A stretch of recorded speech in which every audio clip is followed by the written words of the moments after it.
welcome in to this Tuesday edition of Gwynn and Chris. Tony Gwynn Jr., Chris Ello, Matt Skraby on the ones and twos, and coming to you live from Petco Park where the Padres took game one of the three-game set between the Bravos and the Pods, and very much like we've seen most of the season, low-scoring affair, a one homer from Mr. Manny Machado. You also put a little cherry on top with the double late in the game, but that was all they needed. Michael King, brilliant. As good as we've seen him all year long. Commanded the sinker. Everything else kind of fell into place after. Had a really good changeup last night. And the bullpen was, what we all expected to be on a nightly basis. Mortejon in the 8th, Mason Miller in the 9th. Good victory. Certainly we'll take it. First game of the homestand, Chris. One that was definitely needed, first of all. And, nothing like, getting 4 hits and going 0 for 8 with runners in scoring position, but winning. So, a lot of the situations are the same. But one thing that's not the same is that was the Michael King that we've been, kind of waiting to see here for the last month and a half. And, I always look at one column, Tony, and it just seems to tell a big story with every pitcher and just about every game. And that column is under the letters BB. And in Michael King's case, the number under that column was 0. And if you can go 7 innings without walking anybody, you keep the ball in the ballpark, it's hard to score. Teams need 3 hits to score. In most cases, if the pitcher doesn't help you out.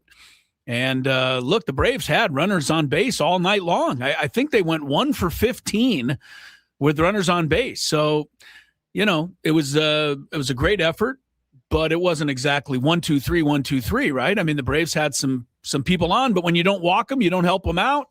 You don't give them anything extra. You got, Jackson Merrill playing like Willie Mays in center field. You end up with 7 shutout innings, and that's just a great performance. Exactly what you said, exactly what they needed. So, good start to this series, and let's see if we can get another one tonight. Put a little something back to back. Yeah, Padres will face J.R. Ritchie, the Braves' number 2 prospect. He's had 6 starts this season, 1 and 2 with a 4.50. Braves always have good young pitching coming up. It's probably why they stay, at least relevant or, close to that every year, because think about some of the guys, think of some of the guys they don't have, right? They don't have Strider. They don't have, I think it's Smith Shaver, right? The guy pitched in the playoffs a couple of years ago. Whatever happened to Schwellenbach? He's hurt somewhere. He's around. He's hurt too. Yeah, his name's difficult to say, hard to spell, but he's not playing either. So, yeah, you're right. I mean, they got guys that are not available, and they're able to plug other guys in. One of the guys, we're going to see him tomorrow, that has actually pitched very well for the Braves. Hopefully I can jinx him here a little bit, is Martin Perez. The guy who helped us get into the playoffs last year. 2 years ago, I think. 2 years ago, right? The Braves picked him up, and he's pitched really well for them. So, but tonight they'll get Ritchie. I was going to say another thing about Manny. Don't look now. Don't get too excited. Don't get ready to, give him any MVP votes. But he's hit the game-winning homer in 2 of the last 3 games. So, that's okay. That's kind of what we need. I know 185. I know 185 doesn't sound like a lot, Tony, but I don't think he's been in the 180s for a month. So you got to get to the 180s before you can get to the 190s. I don't even look at the 180 because I don't expect him to finish anywhere in the ones. But what he is on pace for is his normal 30 and close to 195, 90 RBI. That's what he's really on pace for right now, which is pretty much what he normally gets. The average is clearly lower than his norm, but everything else is on par. 13 homers or 14 homers here. Yeah, you're right. He's on pace for 30. Clearly, he's on pace for 90 RBIs. So, yeah, for sure. So that's how bad he is. I just think that when you're as talented as Manny is, even when it's not going well, you're gonna figure out a way to help somehow. And that's the way he's done it. And listen, I would take a step further. It's starting to look like he's getting it together here offensively.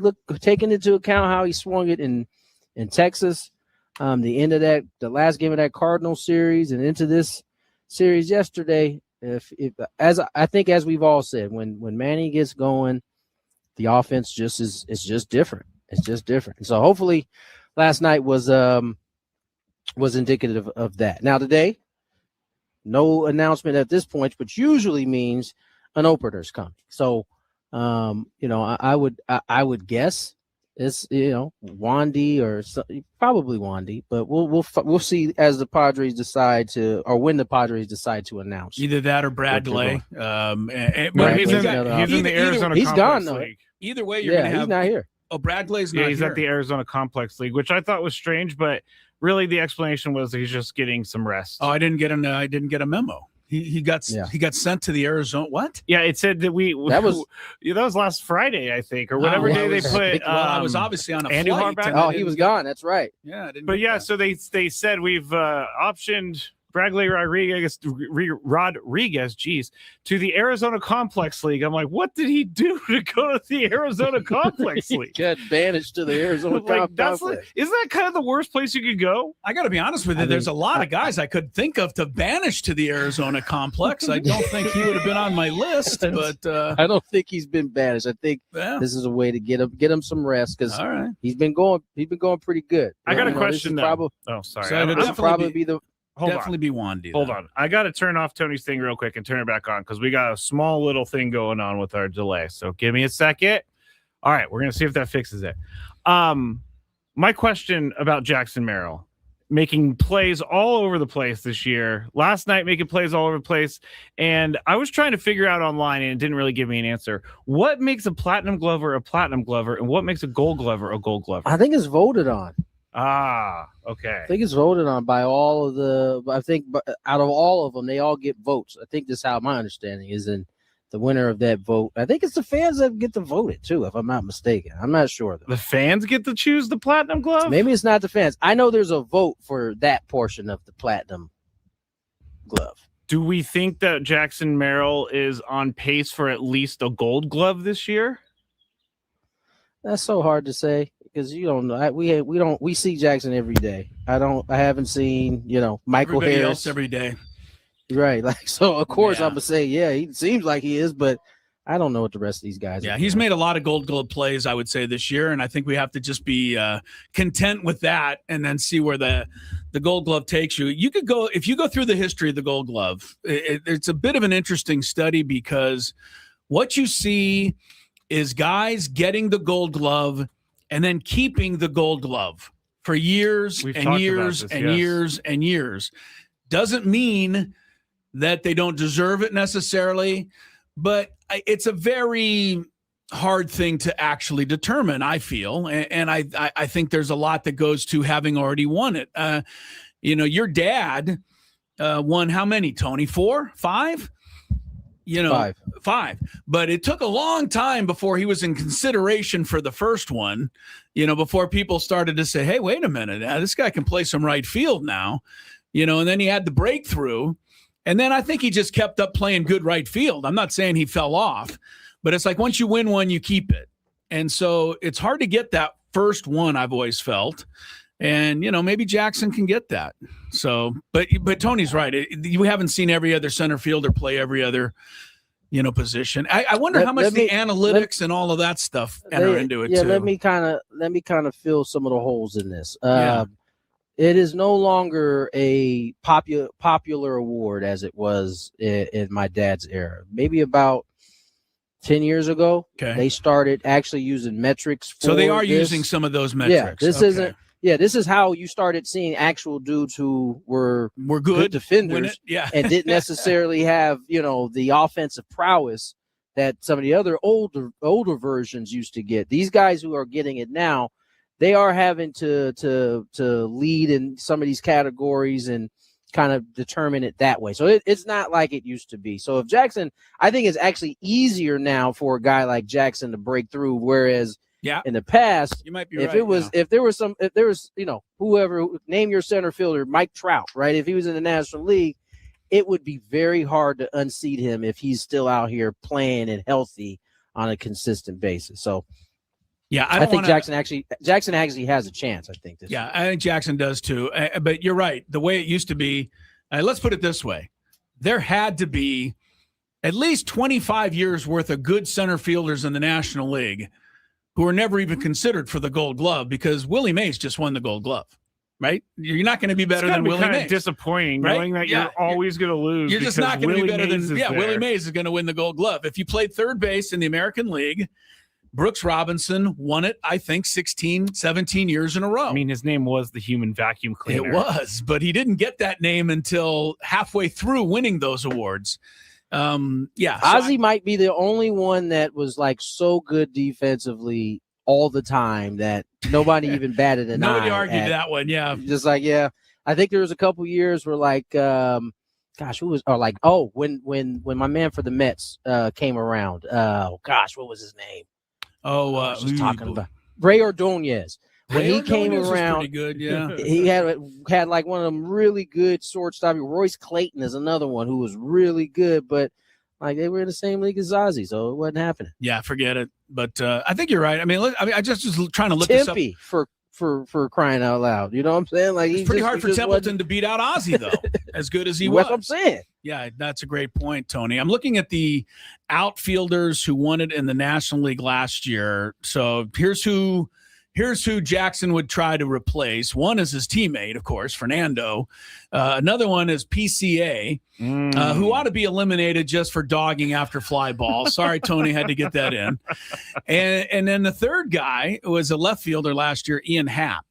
And to be honest, Ian Happ doesn't necessarily stand out to me one way or the other as an all-timer, but he has won the Gold Glove. I'm going back now 4 years in a row. So you have to unseat Ian Happ somehow. Is it like wait, so real quick.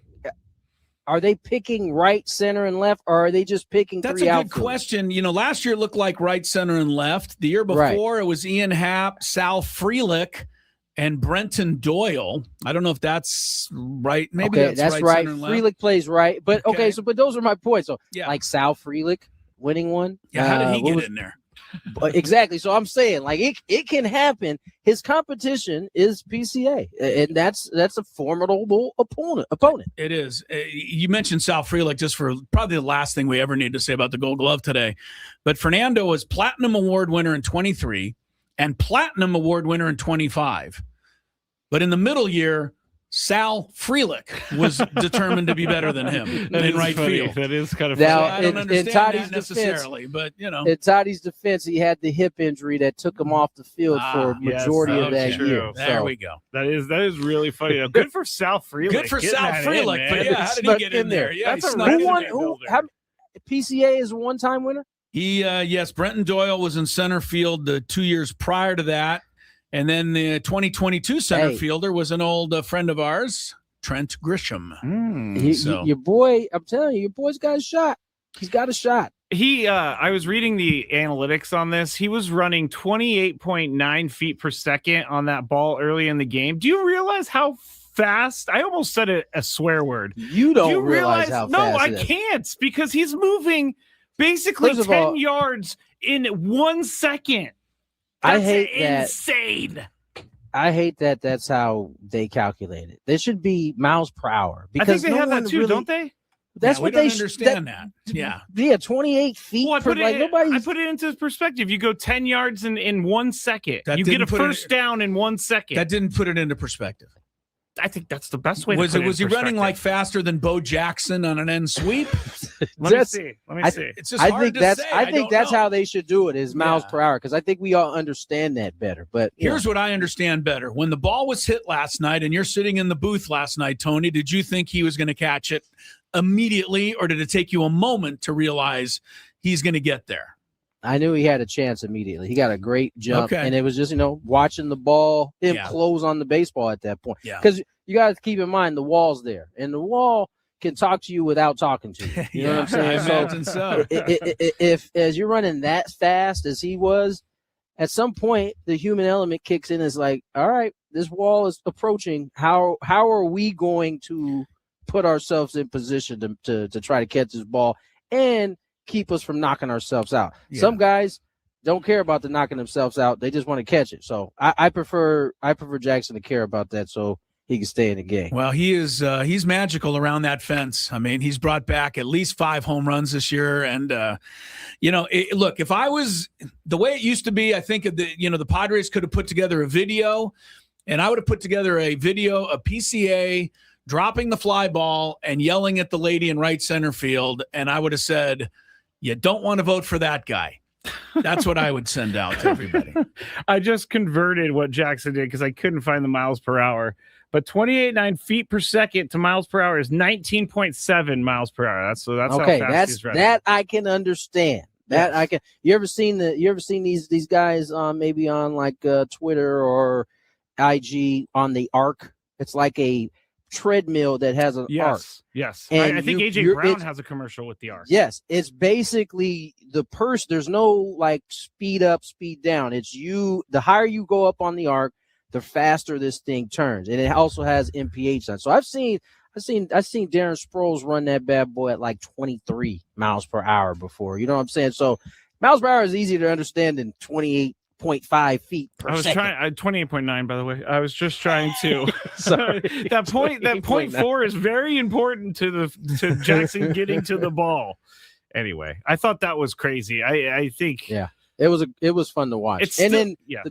The best part was the finish. He caught it and then like protected himself all at the same time. It was A1. All right, let's get the break. More Gwynn and Chris on the other side. For the most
happy about the fact the Padres are coming off a win last night, back into a tie for the final wild card spot. It's way too early, but I still like to look at, the race, and it is interesting. There are 7 teams within 2.5 games of each other at the moment. And the question really is who somebody's going to separate. And hopefully one of the Padres are one of those teams. Tonight, it'll be the opener for the Padres, probably Wandy. And then Griffin Canning will follow him to the mound. J.R. Ritchie, right-hander for the Braves. 6:40 regular start tonight. I was right. Last night's game did not start on ESPN. But I will tell you, it was an hour into it when the College World Series game ended. And, of course, they directed everybody to go to ESPN too. But I'm just saying, if you were watching on ESPN only and you watched into the College World Series, they flipped back to the Padre game. And the moment they flipped back, Manny was up and hit the home run. Like, the timing could not have been more perfect. Perfect. That's awesome. It was 0-0. They flipped to the Padre game. I go, 0-0. Shocking. And there you go. Manny, bam. So, and that was all she wrote last night. Couple of other things to just update you on. The World Cup right now, I imagine jolly old England is sweating it out a little bit right now. They are 60 minutes into this one, and Ghana has played England to a draw, no score. Earlier today, Ronaldo scored a couple, and Portugal blew out, I don't know who it was. Somebody that Ziegler would say shouldn't have been in the tournament. He's not the only one with this opinion. They're going to have to rethink this because the competition. Who says who? Because there's too many teams. There's not enough competitive teams. Who is getting blown out?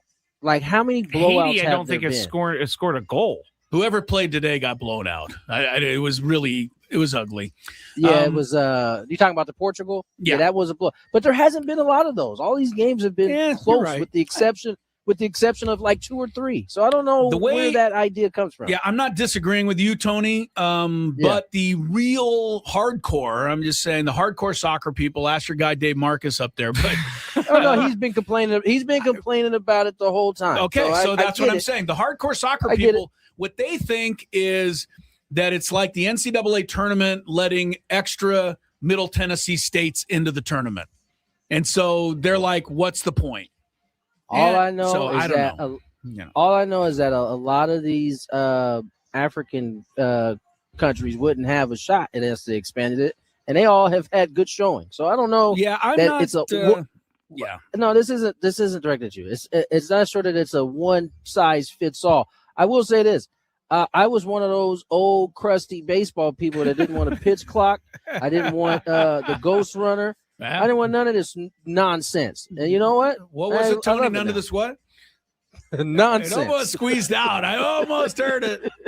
I almost he had the word nonsense starting with an SH there for a second. So we do remember we're on the radio from time to time. I had to catch myself. I caught myself. He remembered. That was important.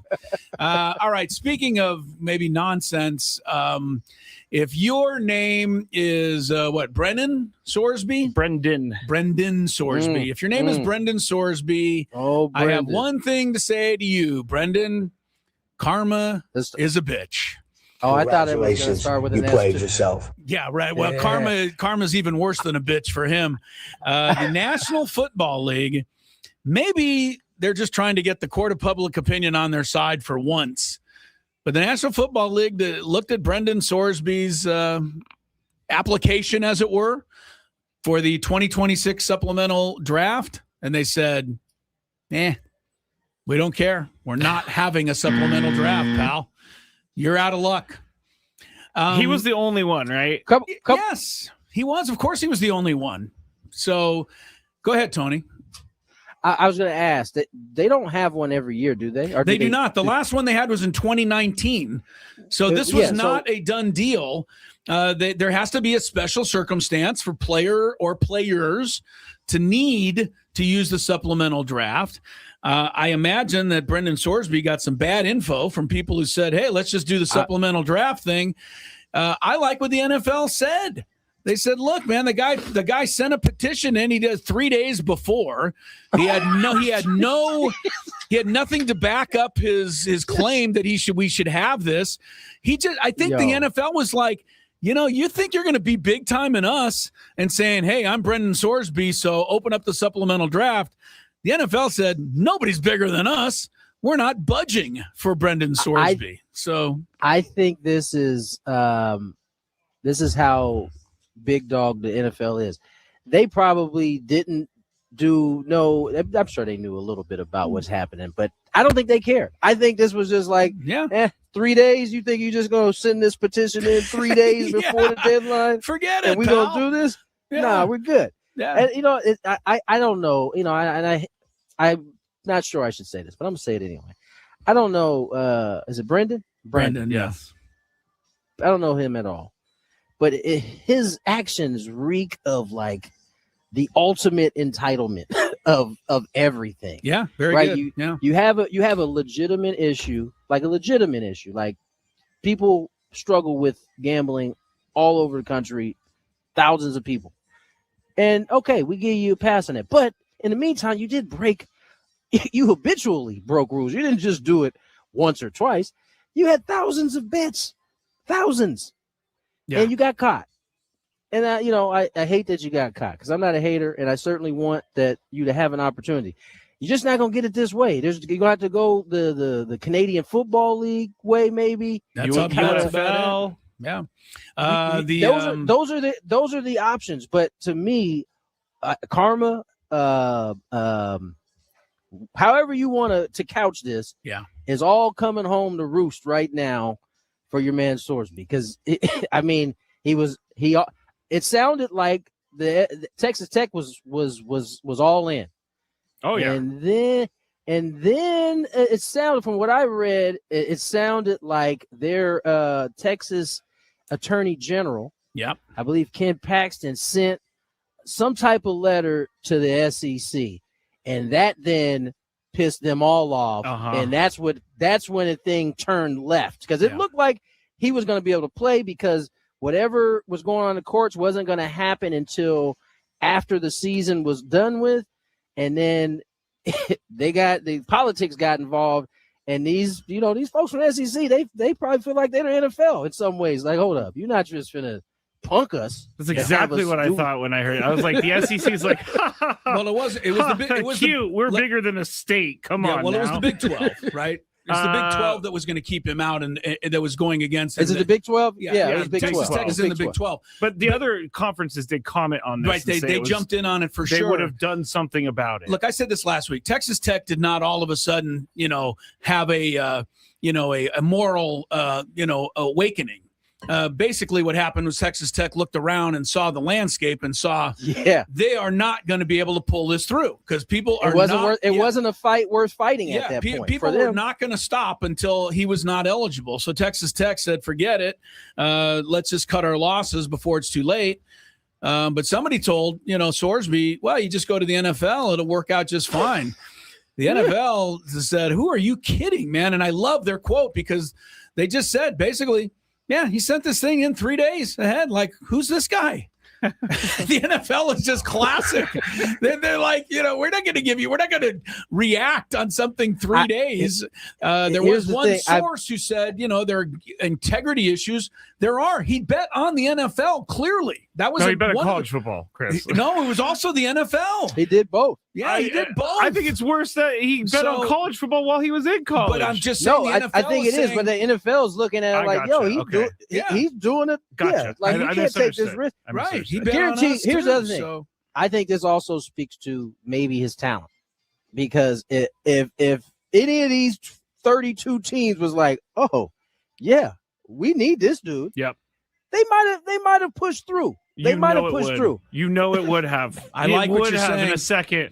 I like what Tony's saying there because all of us just assume that somebody's going to roll over and go out of their way to. I honestly thought so because you have to give up draft picks in order to pick somebody in the supplemental draft, and I think maybe the NFL took the temperature of the league. The league said we don't want to touch this guy, so the league said, well then fine, we'll just put a kibosh on it ahead of time, and there won't be a supplemental draft. I think in the end, this year off that he's going to have or whatever he's going to do, I think it might be the best thing for him It if might he be. takes advantage It of might it. be. It might be, except for what Tony said, and that is that he's entitled, and I don't think he feels like that is, going to slow him down. It's like, I'm Brendan Sorsby. I'll find a way around this.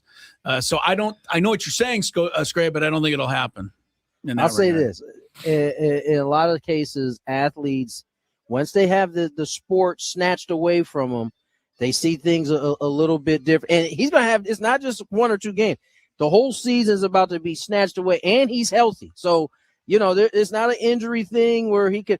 So maybe he'll have a chance to do some soul searching here and kind of get back. Chris is, he's actually thinking right now. He's like, my spreadsheets. I can get really good at my betting spreadsheets over this next year. I don't want to say that far, but I do think he'll hold up the Ottawa Rough Riders for $1 million or somebody, and go out there and I guess. try to stay somewhat relevant. So. Is that a team? Yeah, Ottawa Rough Riders. And you know what? There's the Ottawa Rough Riders, which is 2 words, Rough Riders, and then there's the Saskatchewan Rough Riders, which is 1 word. You got to have a different. You go figure that out. You got to have a different. You go figure that out. All right, we'll do a little Chris. What is it? Fantabulous game show next. Ben and Woods on the Fan. Thank you for listening to 97.3 The Fan. Be back shortly. I would be back shortly if the thing will click. See, I'm clicking. I have no idea what's happening. It's not playing any commercials right now. Well, this is just great, everybody. Let me see if I could try to start another one. All right. Well, this is awesome. On the air right now with no help, and there are no commercials to be played. Actually, you know what I'm going to do, everybody? You're getting a real live thing right here. This is real live Matt Skraby. I'm going to have to restart Wide Orbit real quick, so goodbye, Wide Orbit. It's not even closing. I'm going to text Adam, and I'm going to say, Adam, I tried to go to break, and the commercials did not play, and the program won't shut down. Oh, you know what I'm going to do? I'm going to have to do some Control-Alt-Delete over here. Control-Alt-Delete. Okay, I got it. Task Manager. It's not coming up. There it goes. Task Manager came up, everybody. I have no idea. I'm way too generous with my stroke giving. Never mind. Are you really? Never mind. Wait. I did not mean for that to happen. I did not. That sounds like a promo to me. Skraby's giving out strokes. I can't wait to hear that one. I'm going to laugh for a while on that one. Nate says, Skraby, maybe you should date her. You might be a generous stroke giver, but I don't think she really wants to leave her boyfriend for that. All right, that was good. In full disclosure, I'm reading this. Tony can't gather himself right now. That was a good one, Chris. That was a really good one. So I saw this at 7-Eleven, and I had to get it. It's called the One Chip Challenge. It was sitting there in the aisle, and I thought, why not? Because I am into spicy stuff. But this thing looks pretty hot. I'm not going to lie. It says a Reaper pepper and a Scorpion pepper.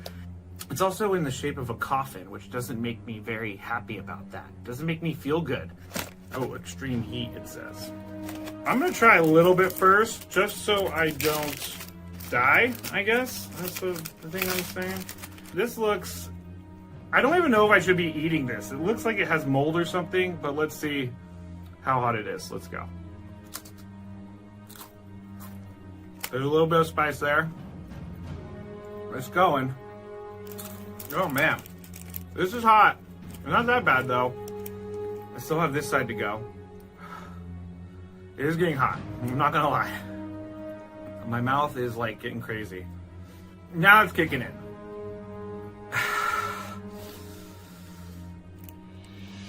I'm not sure if I'm gonna finish this. Honestly, it's getting serious. I gotta go with the milk. My mouth is dying right now.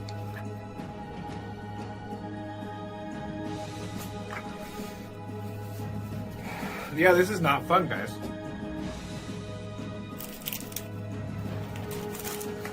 Never gonna do that again because my mouth is on fire. Thank you for listening to 97.3 The Fan. Be back shortly. I would be back shortly if the thing will click. See, I'm clicking. I have no idea what's happening. It's not playing any commercials right now. Well, this is just great, everybody. Let me see if I could try to start another one. All right. Well, this is awesome. On the air right now with no help, and there are no commercials to be played. Actually, you know what I'm going to do, everybody? You're getting a real live thing right here. This is real live Matt Skraby. I'm going to have to restart Wide Orbit real quick, so goodbye, Wide Orbit. It's not even closing. I'm going to text Adam, and I'm going to say, Adam, I tried to go to break, and the commercials did not play, and the program won't shut down. Oh, you know what I'm going to do? I'm going to have to do some Control-Alt-Delete over here. Control-Alt-Delete. Okay, I got it. Task Manager. It's not coming up. There it goes. Task Manager came up, everybody. I have no idea. I'm way too generous with my stroke giving. Never mind. Are you really? Never mind. Wait. I did not mean for that to happen. I did not. That sounds like a promo to me. Skraby's giving out strokes. I can't wait to hear that one. I'm gonna laugh for a while on that one. Nate says, Skraby, maybe you should date her. You might be a generous stroke giver, but I don't think she really wants to leave her boyfriend for that. All right, that was good. That was good. In full disclosure, I'm reading this. Tony can't gather himself right now. That was a good one, Chris. That was a really good one. So I saw this at 7-Eleven, and I had to get it. It's called the One Chip Challenge. It was sitting there in the aisle, and I thought, why not? Because I am into spicy stuff. But this thing looks pretty hot. I'm not going to lie. It says a Reaper pepper and a Scorpion pepper. It's also in the shape of a coffin, which doesn't make me very happy about that. It doesn't make me feel good. Oh, extreme heat, it says. I'm going to try a little bit first, just so I don't die, I guess. That's the thing I'm saying. This looks... I don't even know if I should be eating this. It looks like it has mold or something, but let's see how hot it is. Let's go. There's a little bit of spice there. It's going. Oh, man. This is hot. It's not that bad, though. I still have this side to go. It is getting hot. I'm not gonna lie. My mouth is like getting crazy. Now it's kicking in. Gwynn Jr. Tony, take it away. Oh, God. I went ahead and put a chip in my mouth because I thought you were going to do it. So go ahead. I'm sorry. He did. I saw it. He went right for the chip. Well, Skraby said, just introduce the Fantabulous, and I just got all excited. So yeah, well, we were talking about golf. We've been going a little long here the first two segments, so it's okay. I get it. No. All right, well, after that, let's just do the Fantabulous, and we'll figure it out. Okay. Hey, all you beautiful people out there, it's time to play one of our favorite games of the week. All right. We like to call it Ooh, I'm going to go. Chris's Fantabulous Sports Game Show. And it starts right now on 97.3 The Fan. All right, so people ask, like, how do you guys know who starts each segment? Apparently, the answer is we don't. Well, Tuesdays are Tony's days to go first, and then Monday, Wednesday, Friday, Tuesdays and Thursdays, and Monday, Wednesday, Friday's Chris. But it can No, get you guys confusing. explain that right. Tuesdays and Thursday, I lead off the show, and then we alternate. Yes. Monday, Wednesday, Friday, Chris leads it, and then we alternate each segment. Right, but it's up to Skraby to play traffic cop. And sometimes when we mess up. Do you remember? Because I was listening. I got stuck in my Google Drive over the weekend. I was listening to some of our old show audio, and you guys doing "It's Gwynn" with Tony say, and then Chris going, "And Chris." We did that. Yes. Oh, thank God we stopped doing that. And it was always like, wait a second, who's supposed to say "It's Gwynn"? And it was really funny. We got rid of that. Yeah, real quick, there was some growing pains there early for sure. Yes, there were. Yeah. Well, we had trouble with that. We had trouble with weather reports way back in the day. Yeah. Skraby jumping in with a weather report out of nowhere. All right, so Wow, it is raining really hard. This is being cool here on the Entercom Empire. So if you're sitting out there, What? For as much as there was some growing pains, I think there was no bigger growing pain than Skraby, kind of cutting his teeth on live radio on a daily basis. Well, yeah, that was his second best one, honestly. What's the we first play best? that one the most. Your best one was when you were doing a live spot and you said, "What's up, Skraby?" Oh, I have that one too. Instead of saying hello to everybody out there. I have this. What's up, Skraby? Say, "What's up, Skraby?" what's up, Skraby? There it is. Now, this is For everybody behind the scenes, Chris has been just saying this to me. He'll just walk up to me in the halls and say, "Oh, where'd my dinger go?" I don't know why he just said it. He just goes, "Oh, where'd my dinger go?" Well, it's an all-timer as well. All right. Glad I make you guys laugh. All right, we'll do the Fantabulous Sports Game Show. One thing that Skraby complains about on this particular segment is that we never do a topic that should suit him. So today, I can't think of one that would suit you better, my friend. Of the two players participating today, one is from the Bay Area, the other is not. So this should be advantage Bay Area guy. You're going to name today either a San Francisco Giants manager since division play, 1969. You can go way back a little bit. Or you're going to name a San Francisco 49ers head coach since the merger. Oh, wow. You should blow this one out the door. So you have, there's been 17 Giant managers since 1969. There have been 15 49er head coaches since 1970. So you got 32 potential correct answers. I will tell you, some of these are guys that are like interim for a couple of games. It could be really, really hard to think of those. But I thought this is something you ought to, at least have a good shot at, Skrabe. So I should. We'll start with you, unless you want to give it over to Tony, by the way, if you get a wrong strike, etc. No, I'll go with, I'll take the manager off the board, Bruce Bochy. You're going to take Bruce Bochy right off the board. That is the first one. I came across this, just a quick note on Bruce Bochy. 3-time world champion manager of the San Francisco Giants. Certainly going to go to the Hall of Fame. This guy, he doesn't act like I got a radio show. He's just yelling in here. You guys hear him? Yes, oh, my God. Oh, he's giving Tony a hug. Oh, that's very cute. Mudcat's in the building. That's Hi, very cute. He said hi, man. And he's gone. I bet you Mudcat probably played for a couple of these guys. He might have. You're probably right. And he did San play for the Francisco. Giants. Yes, he did. Of course, Mudcat came in here on purpose and yelled. I had to make a big deal. Absolutely, Mudcat. I got to bust him up a little bit. He always can come in anytime. But it did interrupt my quick note on Bruce Bochy. The greatness of Bruce Bochy will never be doubted in San Francisco. But did you know his all-time record there was 10,052 wins, or 1,052 wins? I'm about to say 10,000. Yeah, I know. Yeah, 1,052 wins and 1,054 losses. Wow. Bochy's all-time record with the Giants was a losing record. That's crazy. I don't think anybody would ever think that. I mean, so they even in the years they won the World Series, it wasn't like they were winning 100 games. That's true. So you watch, they'll try to hold that over his head. They'll try to keep him out of the Hall of Fame on for that? Sure. Yeah, you won 3 World Series in the span of 5 years. My guess is he had a losing record when he was here too, just based on the teams that sure. he had. Yeah, right. That's a good point. So, all right, he's Skraby's on the board. He got Bochy. Tony, you're naming either a Giant manager or 49er coach in the last, how about Dusty? Dusty Baker. All right, winner. That's Good. Dusty won Dusty was well over 500 as a Giants coach or manager, 840 and 715. He managed for 10 years in San Fran. He left after the 2002 season, which was the season he took them to the World Series.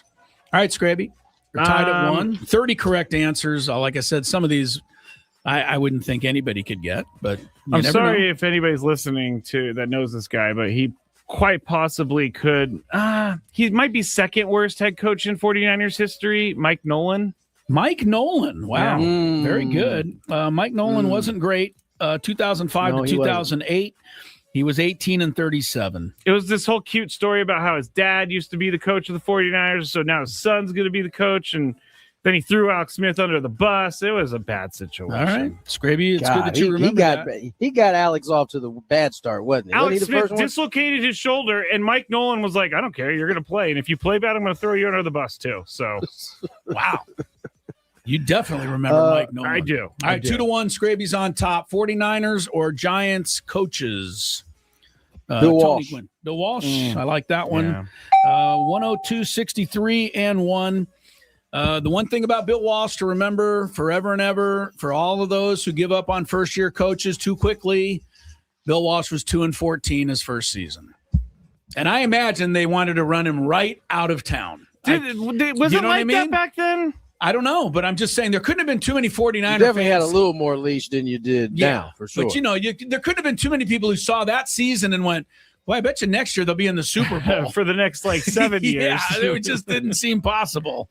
But it went that way for Bill Walsh. All right, tied at 2. 49er and Giant coaches, no strikes yet. Scrape. I will go with who do I These are wanna go tough. with? I'm gonna go with Bob Melvin. Bob Melvin, manager of the Giants, 24 and 25. Like Bruce Bochy before him, he had a losing record, 2 games under 500 during his tenure. Tony, you're up. 3-2 Skraby. George Seifert. Yep.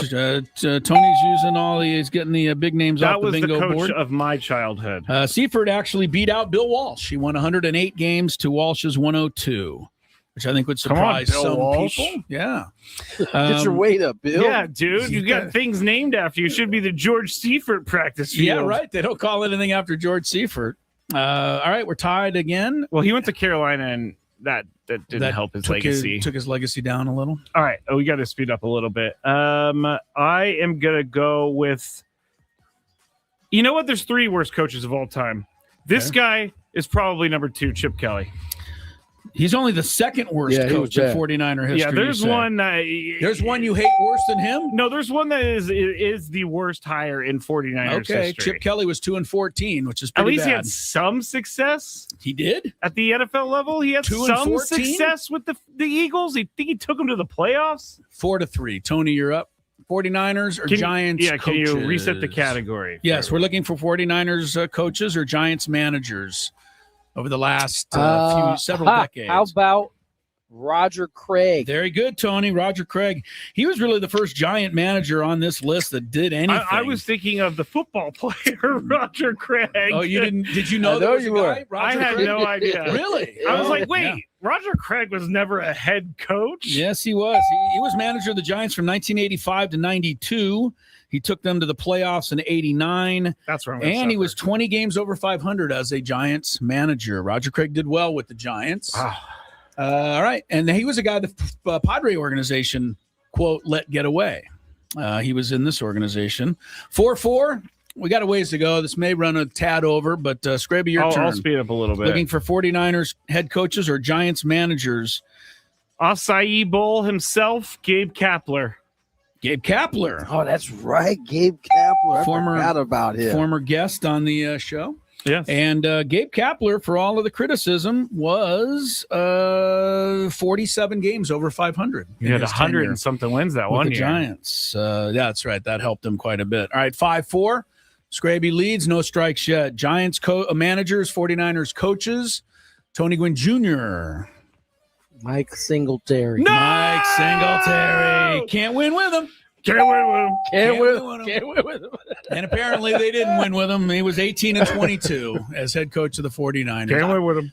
That was where I've never been more wrong. Like I thought, Mike Singletary, 49ers win 10 Super Bowls. Me too. Yeah, didn't work. I tell you what, he might not have been a good coach, but he certainly turned some of those players' career around, including Vernon Davis, who got right after that. Yeah, that was the moment where he turned around. With all due respect, the guy who came after Mike Singletary had a lot of success, and maybe Singletary had some of it to do with that. Your turn, Skraby. I'm not going to say who. We're naming coaches. I'm not going to tell you who it was. I see. Let's go. I got coaches or all right, managers. I'm just going to go with the worst coach in 49ers history. All right. Dennis Erickson. Dennis Erickson, 03 and 04. He was 9 and 23.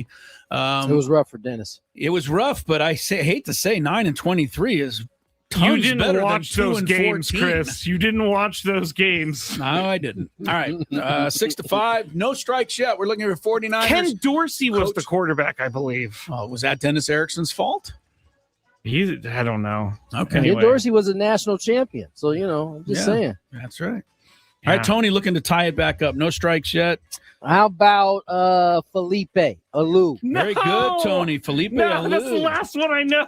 He followed Dusty Baker 03 to 06, and Felipe was 38 games over 500 with the Gigantes. All right, we're tied at 6, and you guys have named 6 of each. You've named 6 49ers coaches. You named 6 Giants managers. So why am I so stupid? On we go. I'll take the current manager, Tony Vitello. Tony Vitello is a correct answer. He is still the manager. You can have him. It's 31-46, and you got a 7-6 lead. Tony, once again, we're naming all the San Francisco leaders. How about Jim Harbaugh? Jim Harbaugh, yeah. Probably, well, Seifert had a little better winning percentage, but not by much. 49-22-1 for Jim Harbaugh. 7-7. You guys keep on rolling, undefeated so far. I think I got a sneaky one that I remember. Hopefully it'll work for you. You guys are going to start running out here soon. How many more left? There's plenty left, but most of the ones that are left are guys are way back when. I'm going to be really doubting your chances to get them. All right. 32 total. You guys got 14, so 18 correct answers are left. And we're guessing managers from the Giants and coaches for the 49ers. Right, since the mergers in 1969-70. I'll just go with the current 49ers head coach, Kyle Shanahan. Kyle Shanahan. Take the easy way out. Nothing wrong with that. Shanahan. Easy way out. Yeah, pretty damn good for a genius. 91-72. I don't know that puts you in genius category, but he puts himself there. So Chris is still building off of that comment he made like 9 years ago about Kyle Shanahan. He's never gonna let it go. Never gonna let it go. All right, it is 8-7 Skraby, and I think now you're gonna have to both of you are gonna have to show me something. It's gonna be strapping in time. Tony, do you have one to tie it back up? I do. I'm gonna use my sneaky one now because I don't know if I got any more after this. Okay. And you said interim counts, like yes, if they it does interim counts. I believe Kai Correa did some managing while Gabe was suspended or something. He wasn't there, but I'm pretty sure he had a couple games as a manager. Wow. He had 3 games. He was 1-2. That is a correct answer. Kai Correa in 2023. He was next on my list. Yeah, I'm sure he was. Yeah, it was only 3 years ago, but I don't remember the guy at all. I've never heard of Kai Correa in my life. All right, let's stop it here because we're even 8-8. There's no strikes. I think everything from here on is going to be difficult. You're trying to get 49ers head coaches or Giants managers since the mergers. What year was the 69. merger? Oh. For football, it was 1970. Okay, all right. For baseball division play, we're starting with 1969. They are tough from here on out, but there are a couple of gettable ones. We'll see who wins this fantabulous sports game show after a short timeout. All right, it's time for the Beaver Nuggets. So the story is somehow Buc-ee's got brought up. I think Frank brought it up. Yes. And it's a rest stop / mall / entertainment zone, super center. And someone said on the chat yesterday that they have like 100. They went to one with like 100 gas pumps, which is a lot, I guess. But while we were talking about this, Sam Levitt was in New York listening, and he goes, "Put me on, put me on, put me on." And so we put him on, and he's talking about how much he loves Buc-ee's. And so we got into the conversation, and it ended up being about the Beaver Nuggets. And so I had to order them because I find the name Beaver Nuggets very gross. I find it gross. But we're going to go with this. It's kind of like a Cheeto / a corn pop. It's like a cheese doodle. A cheese doodle. And we're going to eat them right now. I don't think these are bad, but here we go.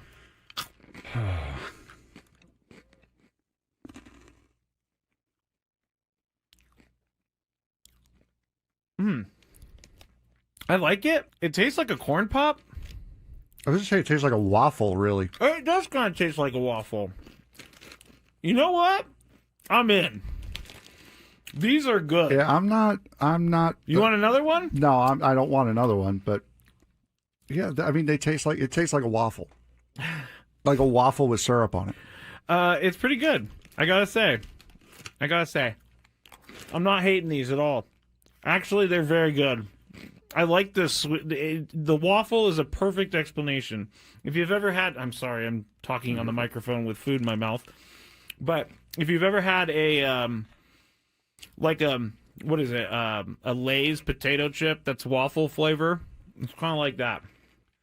Sad Fryer says, "Are they cheesy?" No, they're not cheesy at all. Actually, they're sweet. No, it's like a hard waffle with syrup on it, with dried encrusted syrup on it. Now I don't exactly know what the puff is. It could be just fake something. Most likely. I mean, it's like caramel a little bit too. All right, I gotta stop eating these because I will eat the whole bag. I love these things. I'm gonna leave them here though because I will eat this if I go home. It's just gonna be a bunch of beaver nuggets in my bed as I sleepwalk or something like that. All right, it's time for the beaver nuggets. So the story is somehow Buc-ee's got brought up. I think Frank brought it up. yes. And it's a rest stop / mall / Super entertainment zone, super center. And someone said on the chat yesterday that they have like 100. They went to one with like 100 gas pumps, which is a lot, I guess. But while we were talking about this, Sam Levitt was in New York listening, and he goes, "Put me on, put me on, put me on." And so we put him on, and he's talking about how much he loves Buc-ee's. And so we got into the conversation, and it ended up being about the beaver nuggets.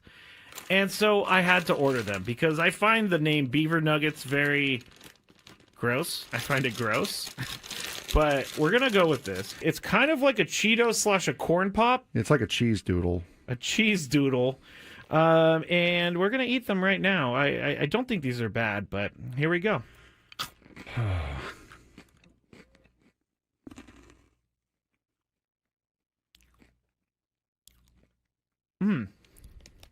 I like it. It tastes like a corn pop.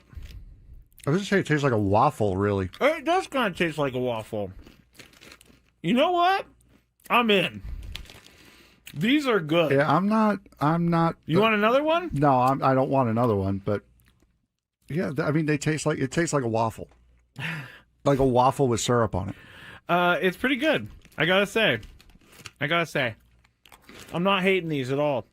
Actually, they're very good. I like this. The waffle is a perfect explanation.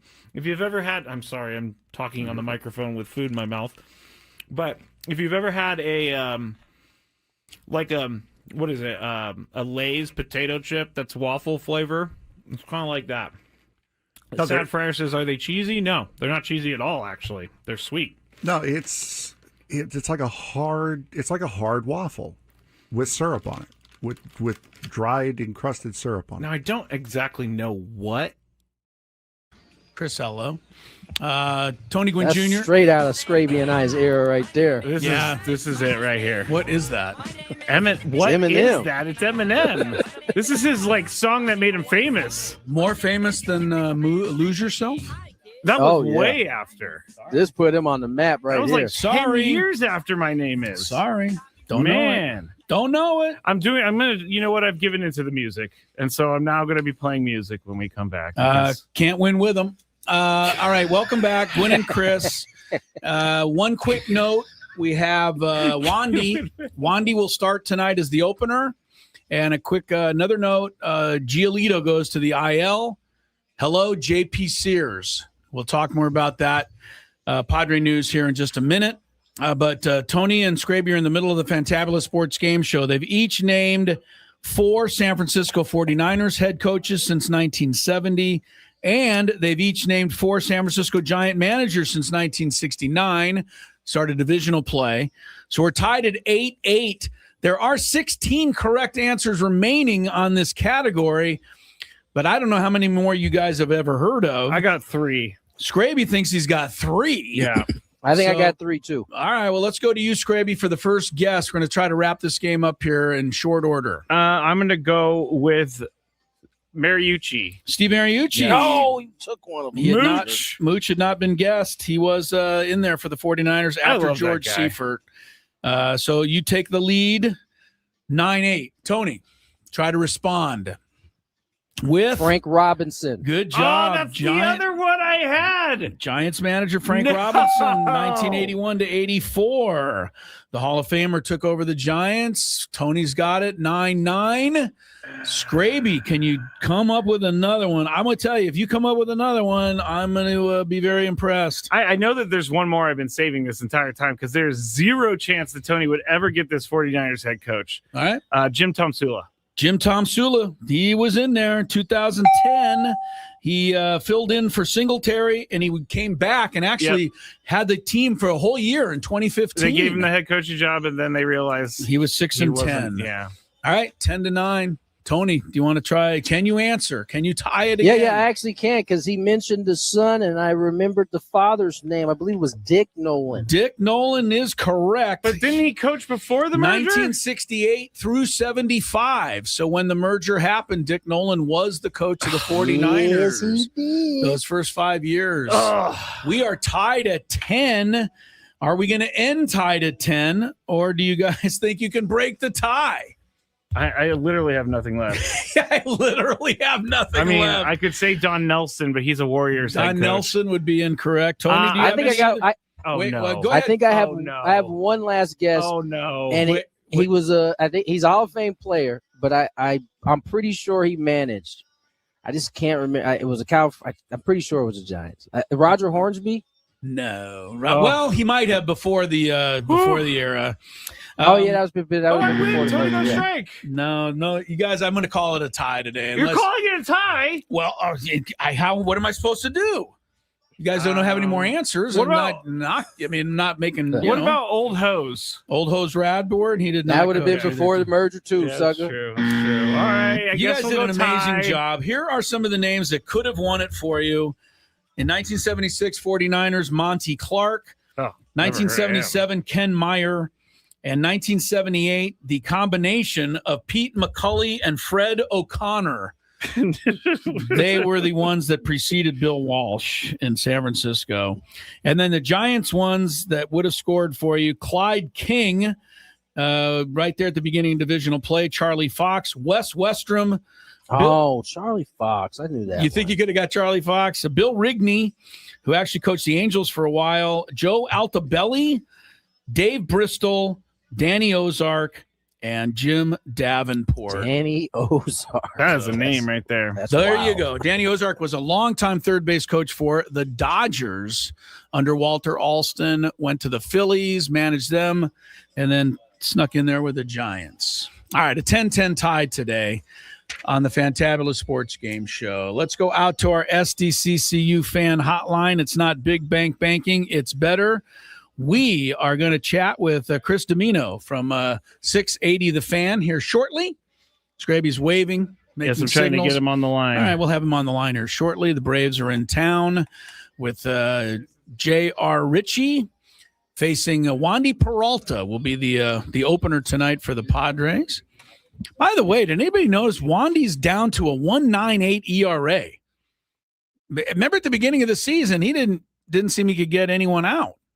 Wandy's been doing all right. All right, Chris Domino, 680 The Fan in Atlanta. Chris, thanks so much for squeezing us in here today. How are you, sir? Yeah, I'm doing well, guys. How are you? We're very good, and the Braves have certainly been very good this year. Coming off last season, all those injuries, I think we expected them to be better this year, but I don't know that they've been better how we thought they would be. Like, they're getting a lot of contributions from a lot of guys that maybe weren't expected to do all these things. Would that be fair to say?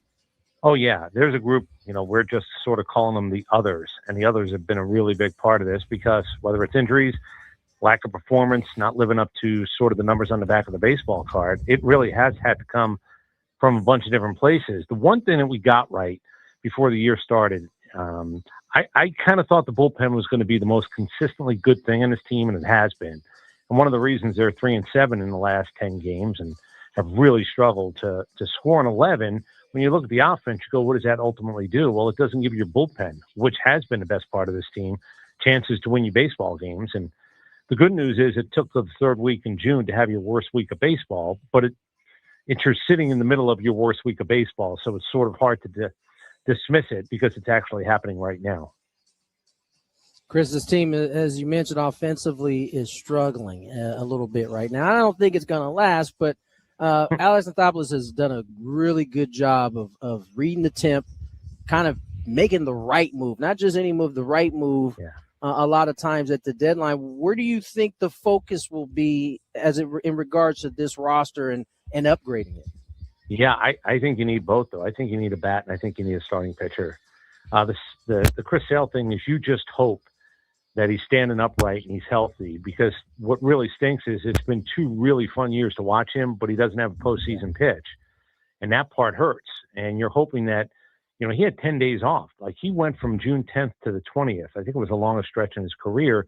He's on board with that, but it's, you're doing it for a reason. You're trying to keep the innings down, pitch count down, stress pitches, especially if, he's thinking about going 7. And he's one of the few guys that I think he's sort of mad at himself. We asked him, we had him in studio, and the concept of a quality start, 6 innings and 3 runs, is just so foreign to him, because he's old enough to know that that's sort of not necessarily what you want to shoot for. But I do think they're going to try to protect him from himself. The problem is you don't have a bona fide 2, and Martin Perez has actually pitched better than anybody on this staff. But you guys know, 89, 90 in a postseason game, you better be spinning, you better be flipping, you better be the 35-year-old crafty version of a guy in the postseason, because those numbers don't play. Yeah. And until you get Waldrop back, you fix Elder. I think you guys saw with Grant Holmes, he can't go to 5, and it's 91 pitches, and it's 4 2/3. You walk 5 guys, and look, you can play the game where it was only a solo home run, but he has to dance through raindrops. His numbers second time through have been really, really bad, which means you have to have a guy in the bullpen with his cleats tied every time he takes them out, because you don't know how it's going to go. And my guess is, he's singing for his supper now to be a starter, and I would imagine Waldrop's going to take his place. So it's just a really strange dynamic. I think you have to get a bona fide 1, 2, or 3, that type of guy, and I just think you need a bat, because the Kim thing has just been as abysmal as anything we've seen around here in a really long time. Yeah, Chris Domino is 680 The Fan in Atlanta, and the Braves are here. And yeah, you mentioned, one of our guys here. I mean, Hassan Kim, every time he came to the plate, the entire stadium would chant his name at Petco Park. I imagine they are not chanting too much down in Atlanta. Wow. The guy is, get this to the Padre fans who haven't followed it, he's 5 for 62. That's almost impossibly bad. And I'm going to tell you, we're not really a booing community. He's caught it. Really? The problem really is, when he doesn't start, and he really shouldn't, I do know you try to jumpstart him. I do know you want to try to get him going. But when he doesn't start, it's like you're playing with 25, because you can't pinch hit him. And Walt Weiss wants to pinch hit all night, every night. But there's no reason for him to have a bat in his hand unless he's starting. And quite honestly, after 3 at-bats, he's going to be one of the guys pinch hit for. So it's really just like you're playing shorthanded. And I'm telling you, he heard the boos this past weekend. And they were all singles. It's just, I didn't like the signing, and I understood when he sort of turned down his option. He must have thought he was going to get more. I just didn't think it was going to be here, and I certainly didn't think it was going to be $20 million. And between Aaron Bummer, who's $9 million in the bullpen, and who I had to send away, Sean Murphy, who hasn't played for 15, Spencer Strider, 20, he's hurt again. Austin Riley not really playing to the contract, and other things going on. And Kim's $20 million. The great news is, if everything in life for me is a math equation, everything to the right where it says equals, one of the best records in baseball. But everything to the left to get to that moment makes no sense at all. It just makes no sense. Yeah. Injuries, lack of production, starting pitching not being what you want it to be. I'm going to be honest, I don't even know how they had the best record in baseball for as long as they did, except they pushed the right buttons. And as we said to start, the other guys have really stepped up big at times. Let me ask you. Go ahead, Tony. When we look at the two big injuries that the Braves have, in Strider and Acuna, what's the diagnosis? When are the Braves expecting those guys in particular to be back? Well, Strider had the brace surgery, and I don't know if you saw the movie. It's old, so I'm going to show my age. It was a movie called The Jerk that Steve Martin wrote and was in. I love that movie, so I'm old too. All right, so like the brace surgery is sort of like that for me, where you go, "Oh, isn't this wonderful?" And then you got a third eye in the middle of your head, and you go, "What just happened?" Not a lot of data points, not a lot of guys who've had it, and just by the nature of it, you can go online and look at it, and there's like video, there's an animated version of what it is. But just think about what the word is. Brace means you're trying to stabilize something that's wonky. And you don't want to do a second Tommy John, but you're trying to stabilize something. But there's no data. Alcantara is really the only other named guy that's had it, so I don't know what it's going to be. And, he hurt himself in spring training with a leg. He doesn't come back, and he threw an 87-mile-an-hour pitch, and that's when they took him out in the middle of an inning. So they put him on a 60-day IL. I don't know if you're going to see him at all this year. Yeah. I just don't know. And if you see him in September, can he really rev it up where he looks like a bona fide 1, 2, or 3? Well, he's trying to reinvent himself, guys. Like, even the reinvention got slowed down by the leg injury in spring, and now it's really slowed down because he doesn't have 98 in his back pocket. He doesn't have 99. He's trying to figure out who he is. And my biggest problem is it's $20 million this year, $20 million next year, $20 million the year after that. And if he can't figure out who he is this year because he's not on the mound, this thing kind of starts all over next year. Like the reinvention. Everybody's thinking, can he be Frank Tanana, where you go from a hard-throwing guy to a guy who absolutely guiles his way to wins, but we don't know that yet because he hasn't been on the mound enough. Real quick, Robert Suarez, who I believe has been great for you guys, and we miss him here. And then I'm going to give you one name, and then I'm going to duck Jurickson Profar. All right, so let's do this. Acuna, by the way, it's Walt White said a ways away. That one kind of hurt a little bit because we thought it might be closer, but it's the same spot on the same leg. They're going to give it more rest, not less rest this time because he's done it twice this year. Robert Suarez has been fantastic. Back end of the bullpen, Dylan Lee, Suarez, Iglesias. I'll throw in Didier Fuentes, who I believe is the most interesting guy in this entire staff. What they're doing with him at 20 is fascinating. The evolution of this guy, and he'll start, I'm assuming, next year, but he can do whatever he wants on the mound. And I'll tell you, I thought he was a bad teammate the first time. I think he's worse than that now in terms of Profar. It's just, it's inexcusable. I'm livid that they have to pay him $15 million by the collective bargaining agreement. Tony, you played. I don't know. I know that players don't ever want to take money out of players' pockets, but I am of the belief that if you get busted twice, that guarantee is gone. That money should go back into the pool of guys who are eligible to play and want to play baseball the right way. I don't care about the apologies after the first one. That's all done. I hope he never plays another inning here. The scramble to try to fix what that leaves in its wake is totally, I don't care what it falls into the baddest type of teammate you can be. You just leave other people to answer for you or speak about you when you're not here. And I certainly know whatever the production might have been, that was gone. And I don't like the idea that you're on the hook for $15 million for this guy or any guy after 2-time offenses. Chris, it's so interesting. No doubt. I'm sorry, Tony. Go ahead. There's no doubt. There are a lot of dudes who feel the same way. It's the most selfish act that you can actually have. That's right. I like Jurickson. I liked him as a person, but you make this mistake twice, you can't really expect people to feel any differently. No. I think it's kind of where it's at. And you can't release. I mean, you can't do. Look, I just don't like the idea that this hangs over your head in terms of the payroll. I don't think, my feeling is, and I don't know this, my feeling is he's never in a building again. I don't think, you can get him in front of guys in spring and say, no, this time it's going to be okay. Yeah. I just don't even think you want to deal with it. And, if you can go pick up the pieces someplace else, go pick up the pieces someplace else. But I just don't like it's on the Braves' dime for now next year. Chris, we really appreciate it. I was going to say the same thing Tony did, because when he was here, we really liked Jurickson Profar, and he was a wonderful guy and wonderful teammate. And yes, he's gone there and he's made all of us, look bad because he's done things that are just tough to deal with. Hey, thanks for your time, man, and enjoyed it. Hope we can catch up with you again down the road. Yeah, I'm hoping Manny Machado wants to slow down. I know it's been a struggle, sort of like Austin Riley here, but if he wants to wait a couple of more days before he hits another home run, that would be pretty okay with me. Yeah, don't be shocked if he doesn't wait a couple of days, but we'll see what we can do. Appreciate you, Chris. Thank you. All right, fellas. Have a really good night. Yes, thank you. Very good. Sure. Chris Domino, 680 The Fan. I love the way he delivers his commentary. Yeah, that was fun.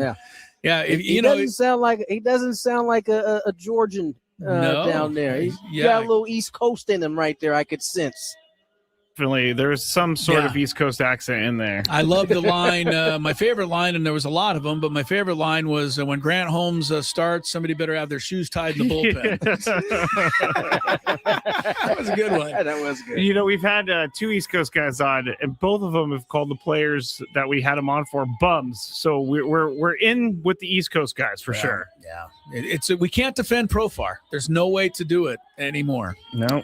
All right. The national anthem means we need a break, and we will take one here on Gwynn and Chris. Everybody stand up. From the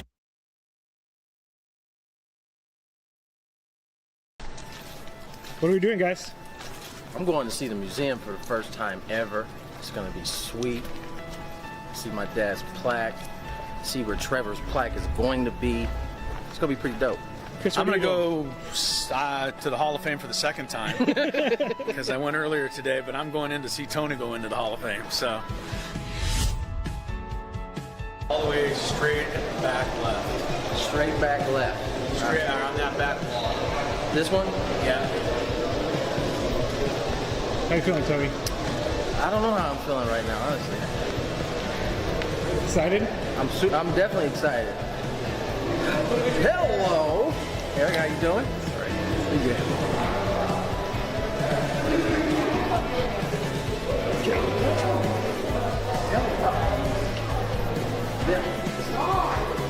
Wow. Just like I told you, next to the famous Barney Dreyfus and Leslie Wilkinson, whoever they are. That does look like them. I know. It's a good shot. They don't do them all that great. That one's good. Really good.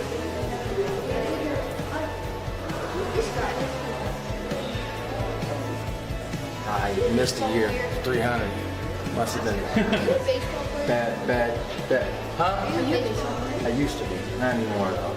Oh, it's so cool. What team did you play on? I can give you a long list of them.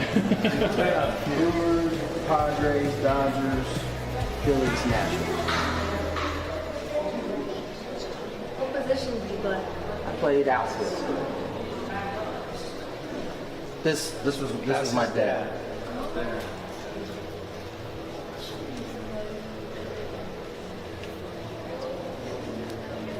Oh, there's Dick Williams, Goose.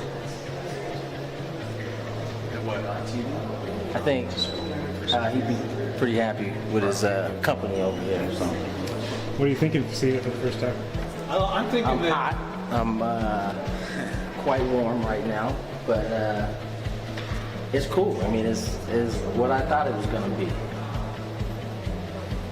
I mean, who not too many people can say they have a dad that's enshrined in this place. So I think this is awesome. What are we doing, guys? I'm going to see the museum for the first time ever. It's going to be sweet. See my dad's plaque. See where Trevor's plaque is going to be. It's going to be pretty dope. Chris, I'm where going do to you go to the Hall of Fame for the second time because I went earlier today, but I'm going in to see Tony go into the Hall of Fame. So all the way straight and back left. Straight back left. Straight on that back wall. This one? Yeah. How you feeling, Tony? I don't know how I'm feeling right now, honestly. Excited? I'm definitely excited. Hello, Eric. How you doing? Pretty good.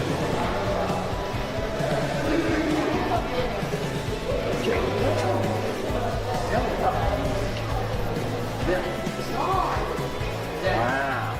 Just like I told you, next to the famous Barney Dreyfus and Leslie Wilkinson, whoever they are. That does look like them. I know. It's a good shot. They don't do them all that great. That one's good. Really good.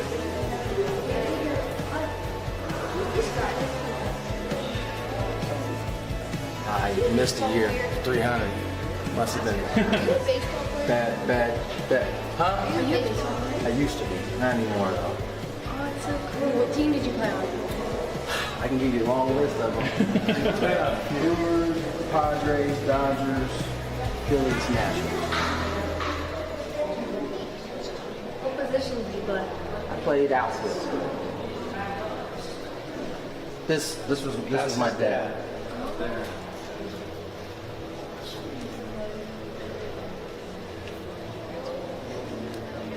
Oh, there's Dick Williams, Goose. I think he'd be pretty happy with his company over here. So What are you thinking of seeing it for the first time? I'm thinking I'm that hot. I'm quite warm right now, but it's cool. I mean, it's what I thought it was going to be. I mean, not too many people can say they have a dad that's enshrined in this place, so I think this is awesome. What are we doing, guys? I'm going to see the museum for the first time ever. It's going to be sweet. See my dad's plaque. See where Trevor's plaque is going to be. It's going to be pretty dope. Chris, I'm going to go to the Hall of Fame for the second time because I went earlier today, but I'm going in to see Tony go into the Hall of Fame. So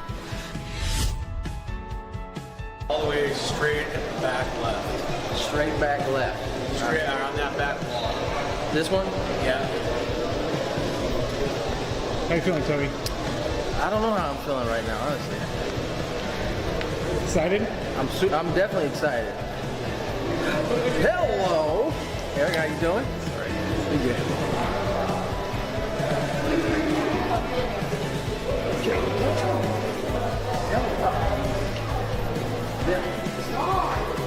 Wow.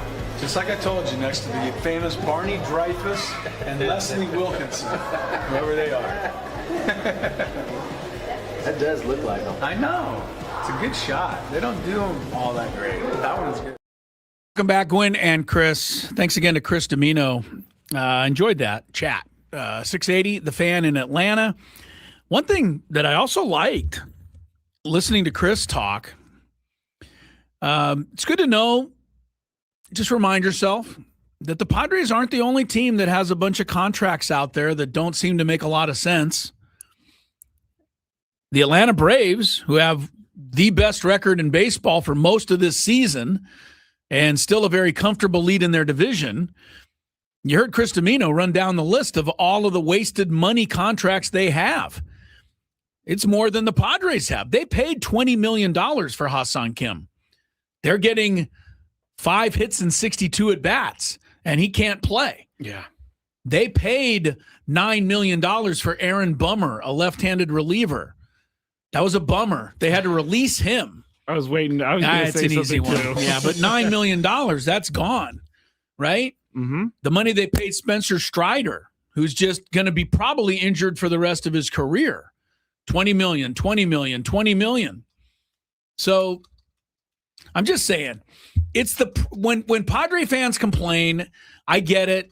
And you say, well, we shouldn't have blown this money on that guy or this guy and the other. My comment most of the time is it's the price of doing business now in Major League Baseball. You want a player like Spencer Strider, to be on your roster after what he did for one season? Yeah. You come up with $140 million over 7 years. That's what you do. That's the price of doing business. He looked pretty darn good in that season. Yeah, and if you don't do that, someone else will. Yes, exactly. And so the Braves look like dummies, but are they really? I mean, this is what you have to do. They've lost $15 million on Jurickson Profar. So, is that on them?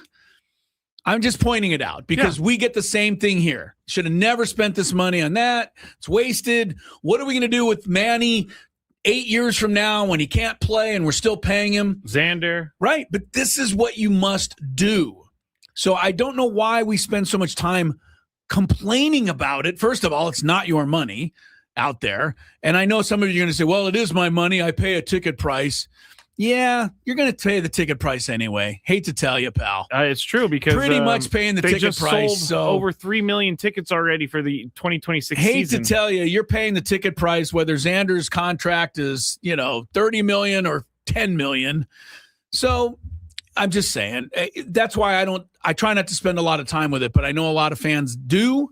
And I think a lot of times your anger as a fan is directly tied to how much the player makes. It's the easiest way for us to draw a line to like how we should complain and who we should complain about. Because I always say it's really funny how we sit here and we pick on Freddie Fermin over and over and over. But Manny Machado isn't hitting and we're like, yeah, he needs to hit, but that's all we say. And then we go back to bashing Freddie Fermin. And you always got to look at the guys who make the money. Those are the guys who are supposed to lead your team. And Chris is right. It is the price of doing business. It's almost like a reservation fee that you have to pay some of these guys just to even get into the conversation. Yeah, you don't have to them. pay $30 million for Xander Bogaerts, but then you don't get Xander Bogaerts. I'm just saying. You know, you want to be the Rockies? You could be the Rockies. But is that the way to go? I'm just saying. So anyway, the Braves have as many issue money-wise as the Padres, yet they're on top. So, you know, that's how baseball goes. And he's right. After Chris Sale, they don't have anybody who is a dominant, you know, somebody you can say, wow, look out for that guy as their number 2 starter. So they could get into the playoffs with Chris Sale, but where are they going to go after him? He's going to be aged out soon. No, what I'm saying is, but I mean, where are they going to go in the next game? Oh, next game. Chris Sale can't pitch all 7 games of a playoff series. Grant Holmes will pitch 4 2/3, as he said. But they better 5. have somebody on their true side. The back end of their bullpen, we talk about ours, but you know about Suarez, you know about Iglesias. The guy you don't know about is Dylan Lee, lefty who pitches the 7th inning and has got a 0.66 whip. So they got a really good last 3 guys. You better get ahead by the 6th inning if you're the Padres. All right, here's what I want everybody to listen up on and make a note of this, because between now and 5:30, 2 hours, stick around, because we are going to be giving you a chance out there to win a pair of tickets to the game this Sunday between the Padres and Dodgers. It's the last appearance of the year until the playoffs, potentially. Yes. But it's the last appearance of the year in San Diego of the Dodgers. You can grab tickets out there at padres.com/tickets, or stick around. Going to give you a chance to win 2 to Sunday's game between now and 5:30. And I'm telling you right now, put your thinking cap on. Not going to make it easy. In fact, I'll probably make it difficult enough to where Skraby will be whining, complaining about the question. I'm already whining in my head, but we're going to go with it. Of course we'll go with it, because our listeners have proven that they are up to the task to get these answers. I also had a few listeners out there say, I'm not smart enough, so Chris is, not allowing me to win the prize. Well, okay. That was me. I'm the one who said that. You're Chris. the one that said that. I'm the one who said that. Well, we will have, if you haven't heard how we've been giving away the tickets the last month or so, it's a little trickier than just your everyday old question. So stick around. Yeah, bring an abacus, maybe a supercomputer. It's really, you make it too difficult. And that You're right. You discombobulate yourself. You're right. All right, so that'll be coming up, but Dodger Padre tickets a little bit later. Broadcasting live from the Bill House Studios, where we know how, continues next. A quick peek ahead at the big event that's happening tonight in the world of sports that a lot of you probably aren't even aware of. Ben and Woods on the Fan. That was an exciting play all the way around, man. He ripped that thing into the gap, and a great effort, almost hauled it in on the dive, and would have been a beautiful play to save extra bases. Catcher challenge. We'll take another look. And that just scraped the zone. The call is overturned. So they've still got both their challenges. Man on second, 2 down. And a swing and a miss. Well, you got the hitter already chasing that nasty slider. If you're on the mound, you just want to expand this. And he got him. Strike 3, and that'll retire the side. In the air out to center. Lays out, but he can't squeeze it. So now back to the top of the order. Those plays are challenging for outfielders because of the chase to the ball. You know you have to do everything perfect just to track it down. Sometimes even that's not enough to make the catch. Tatis in the box here lets that one go for a ball.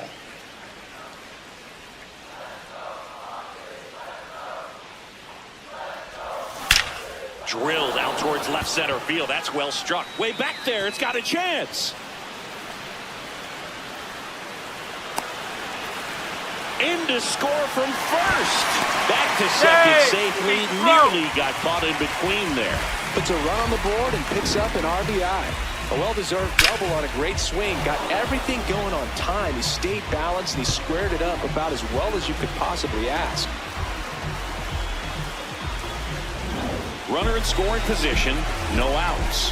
Jackson Merrill, the next up for the Padres.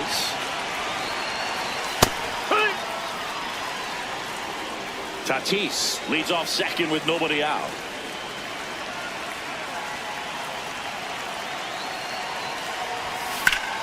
And that one is lifted in the air. Dunn on his way over. He's got it. Tags up from second, and he'll head to third. That's just a really nice catch on the run right there. He saved extra bases for sure. If the pitcher's his friend, he'll give him a second to catch his breath before he's ready to deal the next pitch. France, the next to hit, takes ball one. Runner on at third, one gone.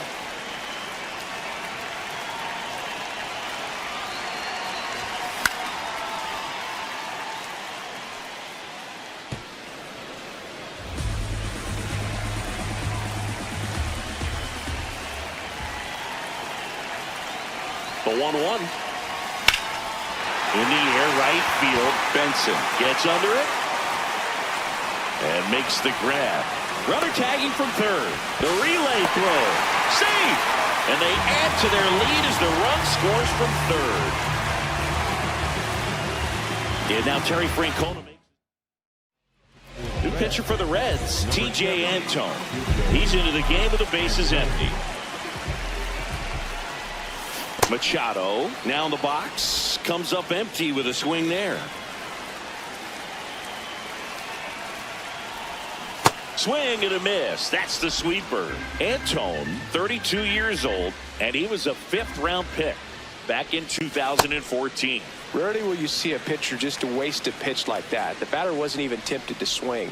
Every pitch needs to have a purpose so that it can set up a following pitch to help you get that out. 2 down, nobody on. And now it's 3-2.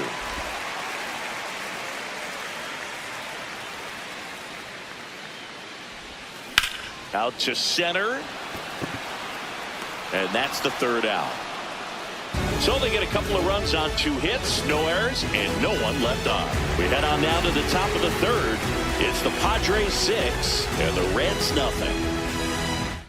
That was an exciting play all the way around, man. He ripped that thing into the gap, and a great effort, almost hauled it in on the dive, and would have been a beautiful play to save extra bases. Catcher challenge. We'll take another look. And that just scraped the zone. The call is overturned. So they've still got both their challenges. Man on second, 2 down. And a swing and a miss. Well, you got the hitter already chasing that nasty slider. If you're on the mound, you just want to expand this. And he got him. Strike 3, and that'll retire the side. In the air out to center. Lays out, but he can't squeeze it. So now back to the top of the order. Those plays are challenging for outfielders because of the chase to the ball. You know you have to do everything perfect just to track it down. Sometimes even that's not enough to make the catch. Tatis in the box here lets that one go for a ball.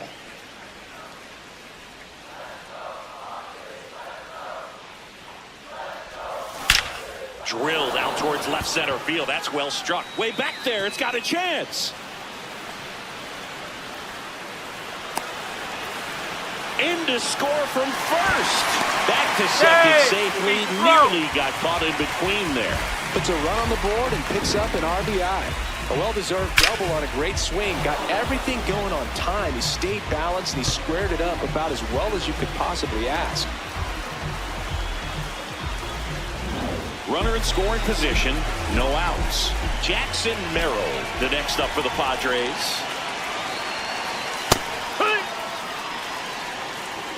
Tatis leads off second with nobody out.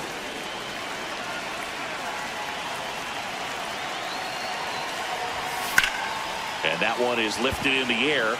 Dunn on his way over. He's got it. Tags up from second, and he'll head to third. I guess if you're a fan of England soccer, today's match was a success. I don't know how you look at this. They outshot Ghana something like 19-1. Ghana never had a shot on goal in the match.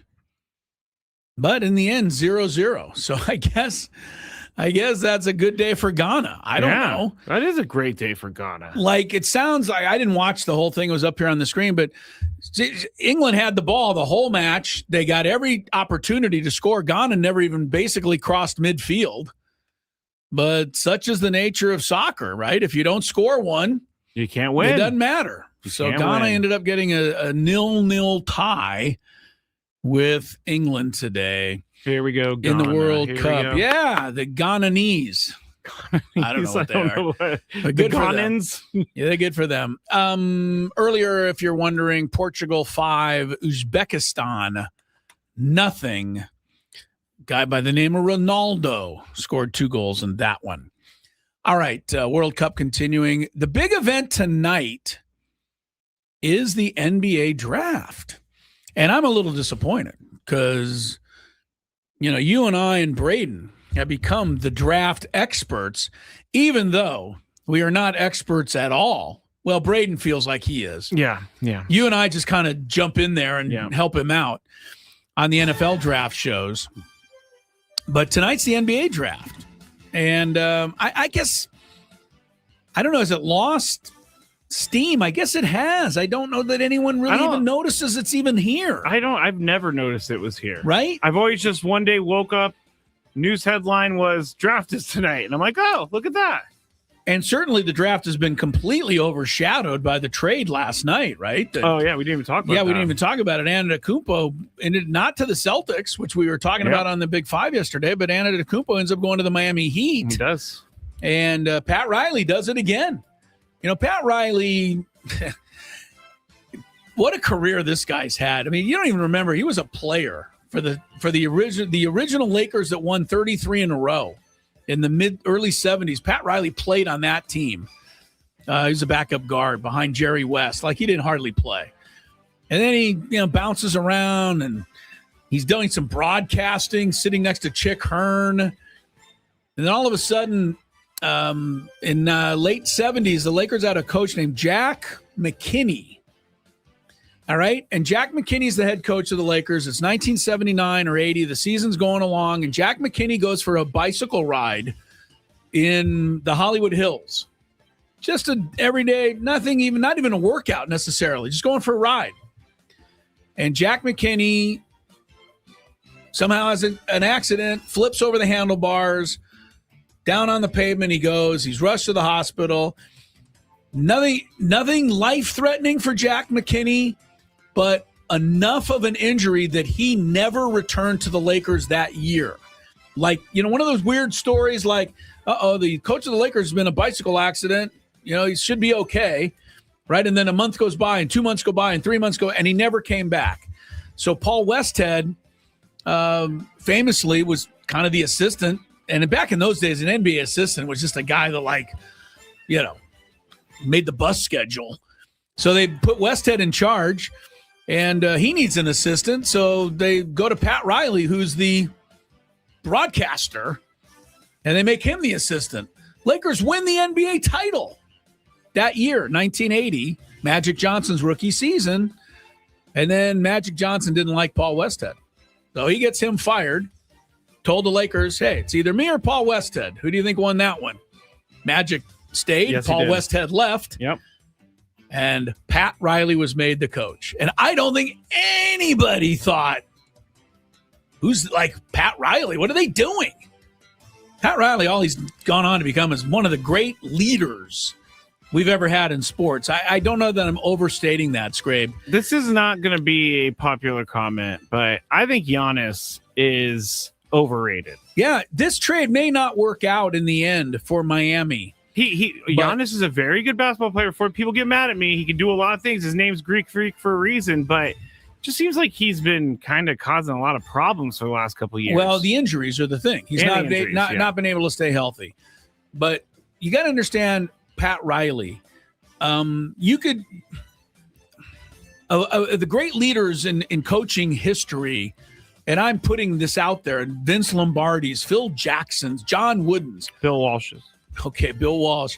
But Pat Riley's in Don that. Shula for you. maybe Shula too, but Pat Riley's in the running there.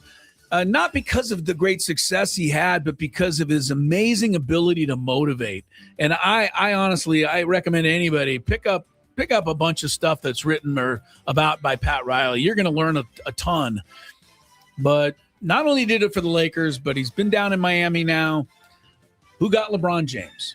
Yeah, Pat Riley. And he got Chris Bosh in there, Who got too. Bosh? Who got Shaq? Yeah. Who got Jimmy Butler? Who got... It's also a nice place to recruit to. Hey, Giannis, get out of Milwaukee during the winter and come on down to Miami. It's not bad, except for the humidity's awful. Somehow Pat Riley's able to not have the games are indoors, so the air conditioning will do just fine. But now he brings Giannis down there, and once again, the Miami Heat are a thing, and that's all I'm saying. He's always had his teams in the running. I just respect Pat Riley, what he's been able to accomplish so much, and yeah, he gets Giannis down there now.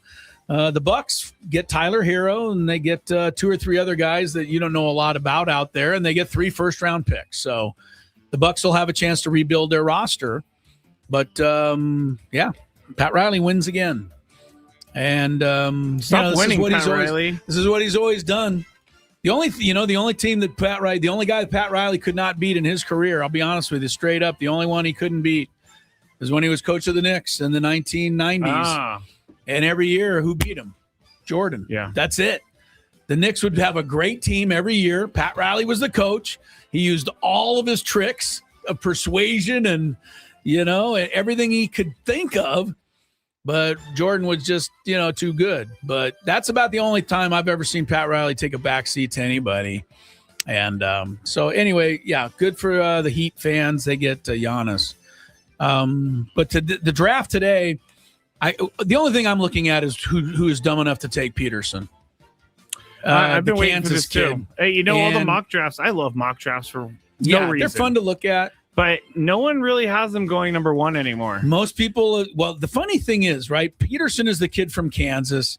I'm down on him because I just am not a fan of a guy that found a way not to play all season.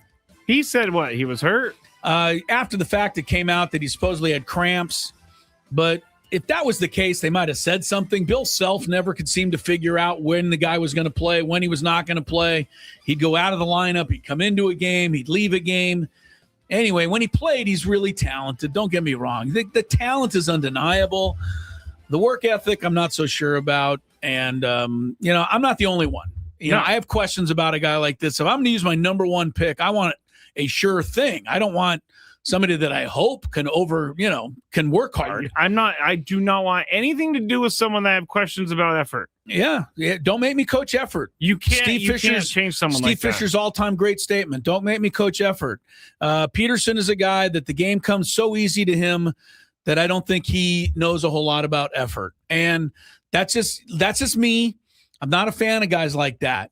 Not a fan of Juan Soto. The game comes so easy to Juan Soto. I don't feel like he has to put in any extra work to, learn some of the nuances of the game.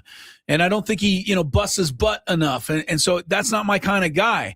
But I get why people want Juan Soto. He hits 40 home runs, steals 40 bases, hits 330, has an OPS of 1,200. So what's not to like about that? So anyway, that's just my, that's my own personal things as far as how players I like.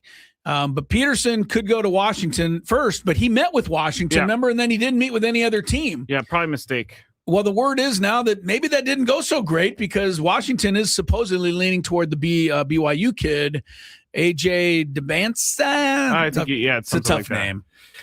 So the Jazz may end up with Peterson at number 2. I mean, at what point is that pick? At what point do you get where you're like a team and, okay, everybody has passed on him. We cannot afford to not take him. Like, is it 10? Is it 4? I don't think he's going to fall. He won't fall that far. 6? You don't think he's going to fall? I don't think he'll past fall 5. He's not going to fall past 2. You know why? Because I'm one of the few people that not a fan. Do you realize, Chris, if we went into a job interview and our effort was questioned, we would be laughed out of the room. Right. You'd be the last person they hired for the job. This is why sports sometimes bothers me. Sports are weird, and it bothers me too. I want a guy that I am sure is going to give it everything, and I don't ever have to worry about him. Yeah.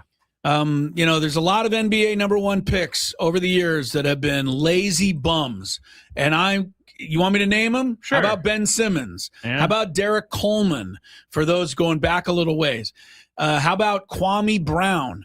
There are dozens of NBA number 1 picks that have just been big lazy bums who come into the NBA because their talent is through the roof, but they don't work. And they become nothing. And the Jimmy Butlers of the world who are drafted, 30th. Yeah. And the, Jason Tatums of the world who are, 7th, the guys that get passed over, those guys who work, they become incredible.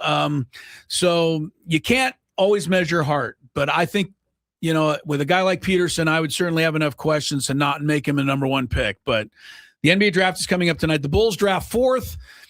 My goodness. They're going to end up with him. Yeah, that no is kidding. just how it's going to happen. The first 3 are going to pass on him, and then the Bulls are going to, we have to take him here. Oh, man. I didn't realize they were number 4. We have to watch it now. I know. I'm praying that either Washington or Utah or Memphis, who have the first 3, take Peterson.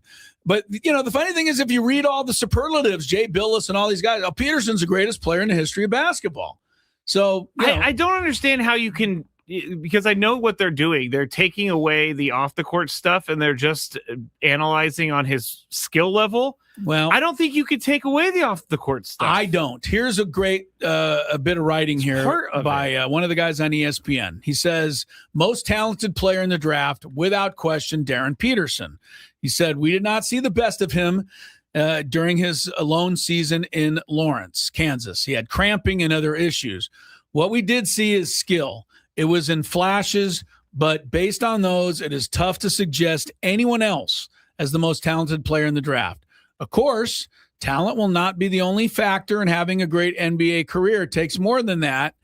The decision on Peterson requires getting over that little voice of doubt in the back of your head that says, is this guy really the guy?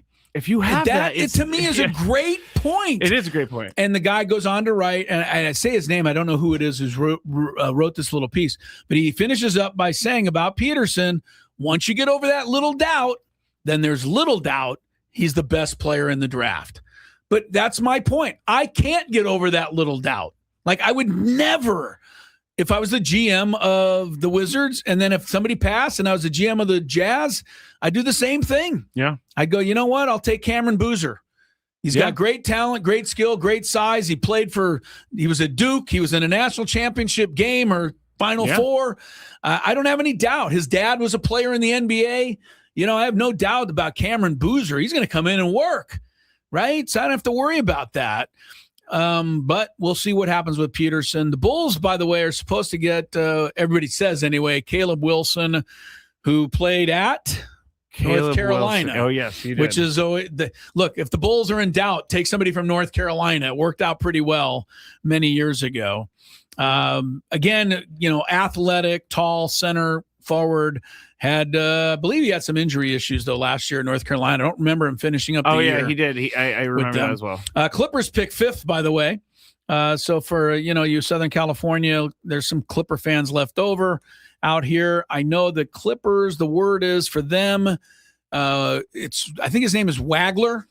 He played shooting guard for Illinois in the Final Four. Okay. Freshman, really, really talented. That's who they are saying the Clippers will take. The NBA draft comes up at 5:00 tonight. So, yes. I have an update on something Padres related. All right. Well, let's get back into that because we mentioned it earlier that they were putting Giolito on the injured list and recalling JP Sears. Yes. What else do you have? All right. Annie Halbrin, our good friend on Twitter, said that JP Sears is going to start tomorrow's game against the Braves. Vasquez is going to get pushed back to be the first game against the Dodgers. So the pitching lineup for the Dodgers against the Dodgers over the weekend, Vasquez, Buehler, King. So JP Sears starting tomorrow night tomorrow night. Okay.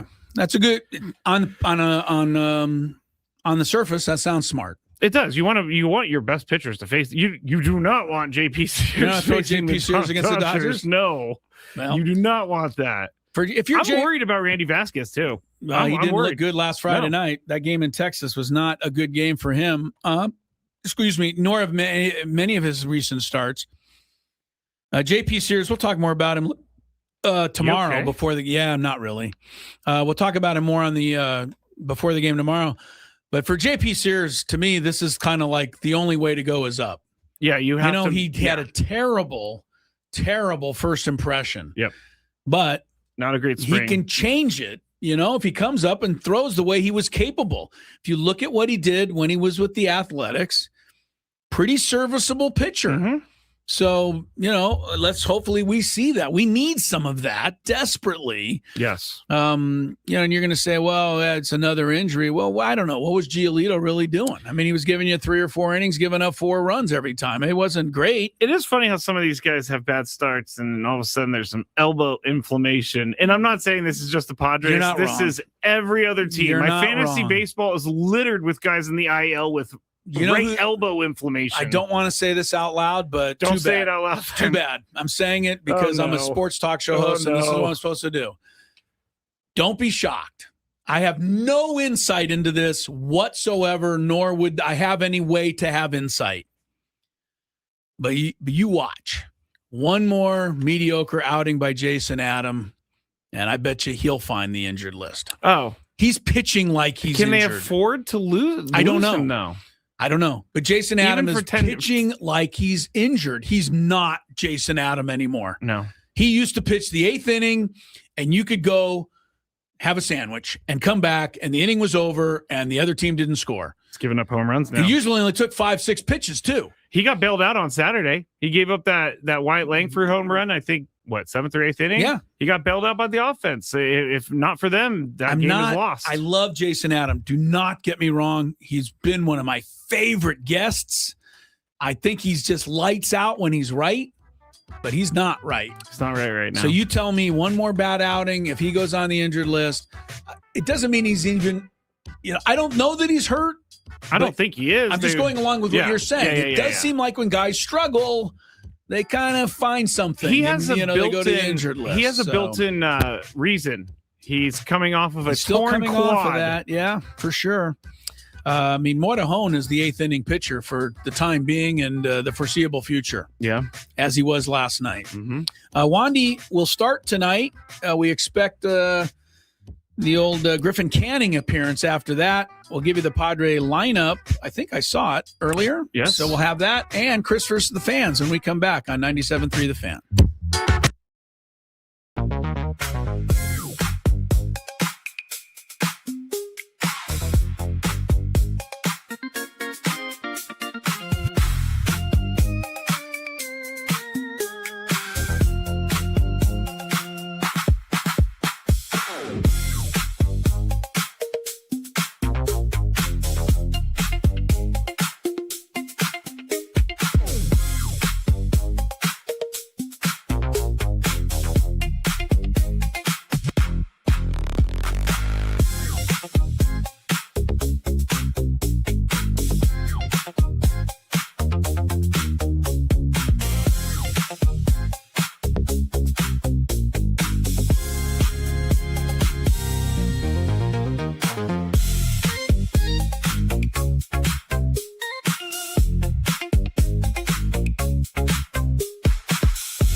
Yeah, we are kind of fired up, rolling along here toward 5:30. Sam Levitt's pregame show ahead of Padres Braves tonight here on 97.3 The Fan. Chris Ello. Tony Gwynn Jr., of course, was with us earlier.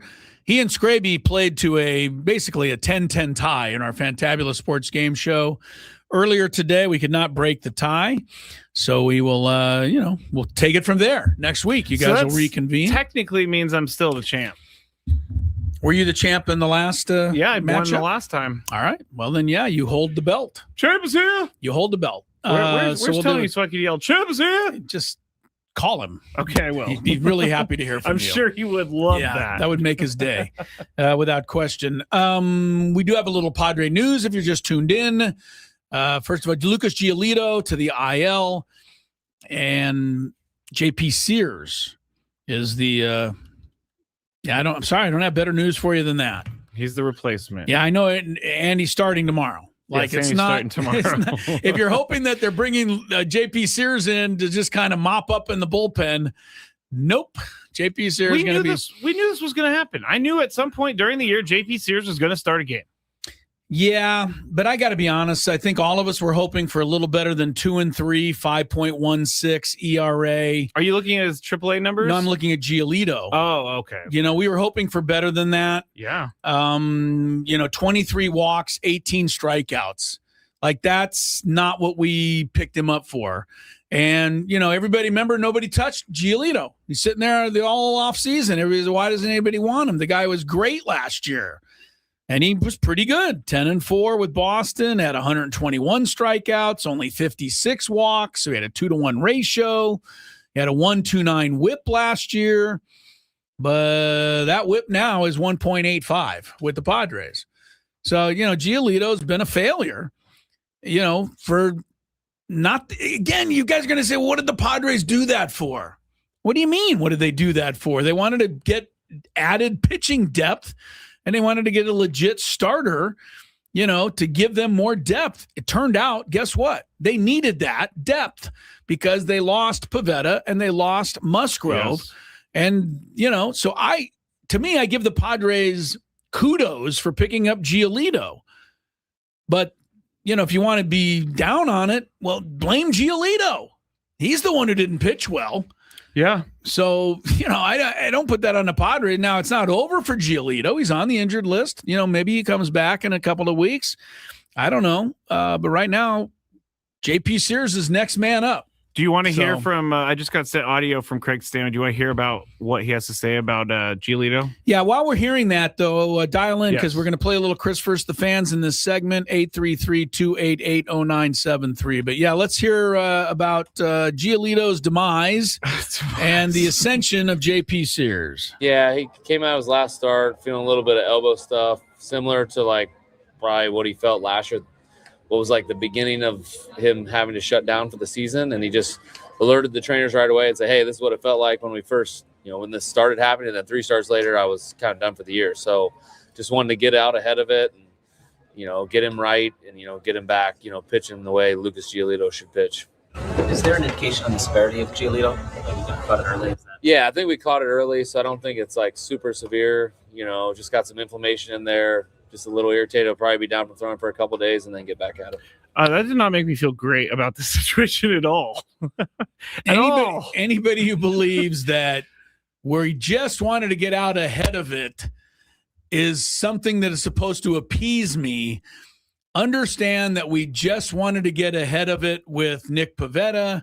We just wanted to get ahead of it with Musgrove. And we just wanted to get ahead of it with Cronenworth. Well, he's putting this on the table. We just want to get ahead of it with Camposano. It's not a knock on Craig Stammen. He's saying what he needs to say. He's the manager of the team. He doesn't want to tell everybody that, man, this could be horrible. But we know. We've heard this so many times. Arm stuff is all the same, It's basically. always, he just felt a little twinge in his elbow that last year led him to, end his season. So I'm supposed to think this time, though, they caught it ahead of time and it won't be the end of his season. This is Craig Stammen signaling to us by saying, oh yeah, he felt like this the last time he was out for the year. This is him signaling. Yeah, I can't think anything different.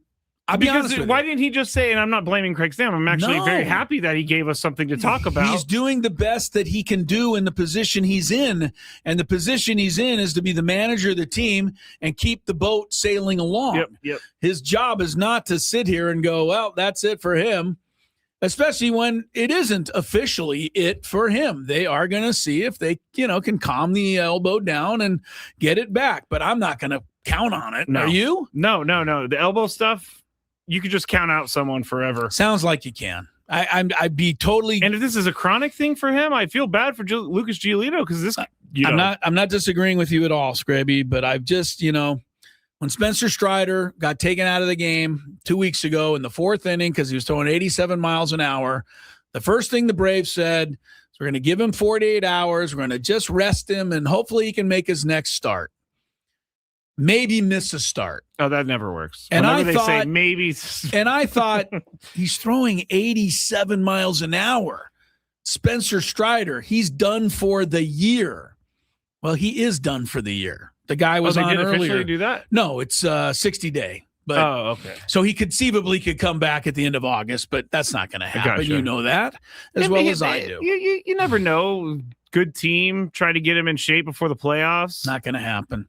JP Sears, by the way, just to make everybody feel much better about things, at El Paso this year, 4-3, ERA 7.92, WHIP 1.838. You can't do that without the context of the Pacific Coast League that everybody always says that you never pay attention to pitchers' numbers in the PCO.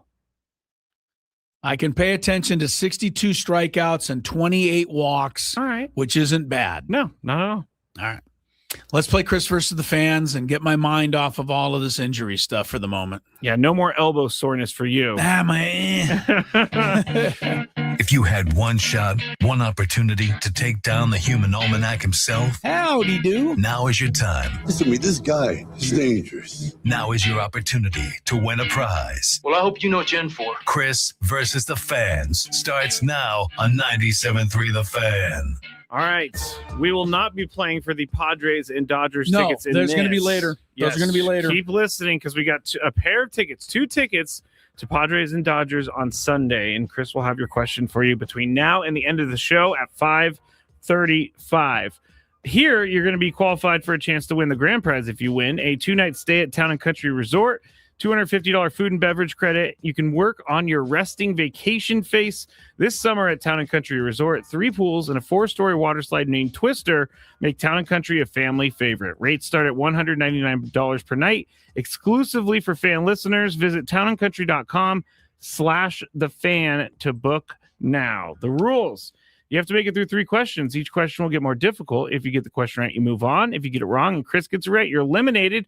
But if Chris gets it wrong, then you move on to the next question or you win. If you're a first-time player, let us know before you get into it, and you'll get that question for free today. All right. I think we got everything. Chris, give me a number 1 through 6 without looking. 2. Uh-oh. It's your arch nemesis, Robert. Hello, Robert. Hello, Robert. Welcome. Hey, guys.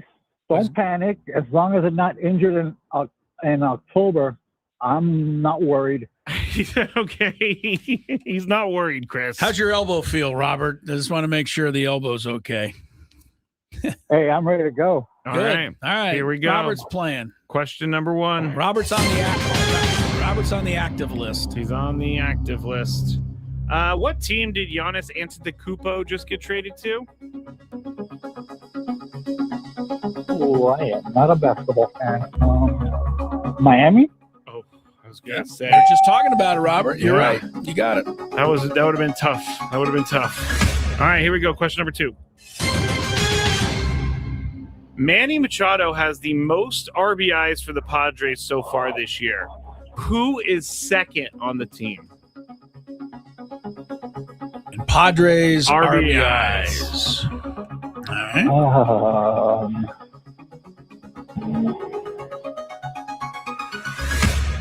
Gavin? I think he said Gavin. He said Gavin. Gavin Sheets. He got it. He is number 2 on the team with, I think, 31, and Manny has 33, I believe. So there you go. Gavin Sheets coming through big for the Padres first this of year. all, Machado has 42 RBIs. Oh, the numbers I pulled. Okay. Yes, Gavin is second with 33. The numbers I pulled a while back. Anyway. All right, Robert's the right. answer's though. right. The answer's right. He's got it right. All right, here we go. Question number 3. Who was the last NFL quarterback to start the season as a backup but win Super Bowl MVP? So they started the year as a backup quarterback for their team, and they ended up as Super Bowl. Warner. Kurt Warner. Kurt Warner. Stay there. Well, somebody came to mind right away, and I don't want to answer too quickly because it's the last person, right? Yes, the to last start person. the season as a backup and end the season as the Super Bowl MVP. Yes, it's been done a couple times, which is kind of crazy. It's been done more than once. I mean, this could be a tricky one where Patrick Mahomes, was the backup for a game, but that doesn't. No, I don't know. I'm gonna go with Nick Foles. Nick Foles. Yeah. Wow. Sorry about that, Robert. Sorry, Robert. Is it Nick Foles? It is. I didn't know if you're gonna get it. I thought you may. I was just worried. He was the first one that came to mind, but I was worried that there'd be one of those little, guy jokesters. No, guy was hurt, and the other guy started. Jalen Hurts was Super Bowl MVP, and maybe Kenny Pickett got in there for a game. Yeah, you never know. No, but that okay. So we go back to number 1. Next contestant. You want another number, or are you going to do your own? Sure. Let's get number 1. Number 1, we're going to go to Grant. Hello, There's Grant. Darren Peterson, my guy on the TV, getting ready to be drafted. Good to see he's not cramping tonight, Skraby. Okay. Showed up at the draft. Hello, Grant. Hi, Grant. How are you? How's it going? Pretty good. Pretty good. Here we go. Question number 1. What NBA team has the first overall pick in tonight's draft? Which team should not The take Wizards. Darren Peterson? That is correct. The Yeah, Jay Wizards. Billis is best available, number 1, Darren Peterson. So, Well, Jay Billis can't separate off the court with on the court. I think so- he can. Normally he can. I'm surprised. Yeah, that's but true. He's just saying this is how talented the kid is. I just don't know. All right, Go here ahead. we go. Question number 2 for Grant. Another Padres question. Which player has the longest hit streak for the Padres this season at 12 games? Longest all hit it is. streak. Samad Taylor. Samad Taylor is correct. Really? Yes. 12-game hitting Yes, streak? That's yes. the longest? And it was someone who joined the team like 3 weeks ago. Is it still going right now? No, it's over now. It's over now. But All right. I think he just stopped it like 2 days ago. All right, good for Samad. Yeah, good for Samad. And, good and for frankly, bad for the rest of the team that he's the guy. Grant. At least maybe someone's that's not doing as it, good a Chris. news as we thought. At least someone's doing it. Yeah. Here we All go. right. Question. Here we go. Number 3. For all the money in China. The let's see. How do I describe this? I guess the MLB amateur draft as we know it right now started in 1965. What team has made the most number 1 overall picks? Jeez, how am I going to get this?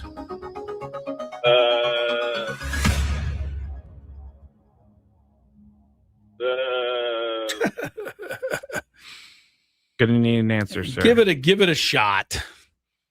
You're looking The Astros. Astros. Stay there. Who's this on This the is line here? Grant? Yes. Well, the good news for you, Grant, is that there's like only 29 other options here. I doubt the Yankees or the Dodgers. They've always been good. I'm looking for a team that's been remarkably bad for a long time, had a lot of low picks. I'm going to go with the Jesus. Pirates. Can't help you now.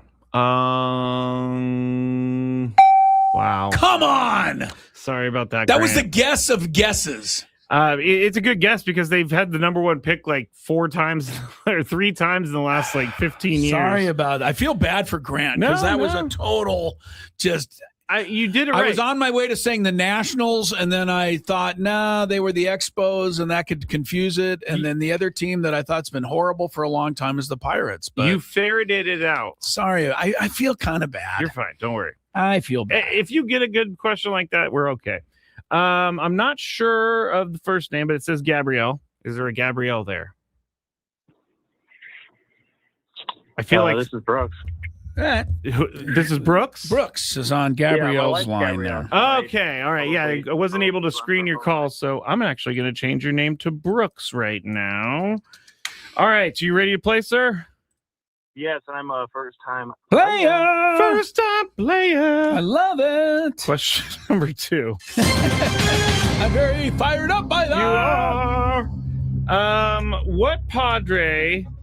Hold on, let me start this over. What Padres player holds the longest streak of consecutive games with a home run so far this season? Mainly, who's hit the most home runs in consecutive games this year? This is number 1? Number 2. Oh, number 2. Machado's hit the most. I'll just go with Machado. Machado.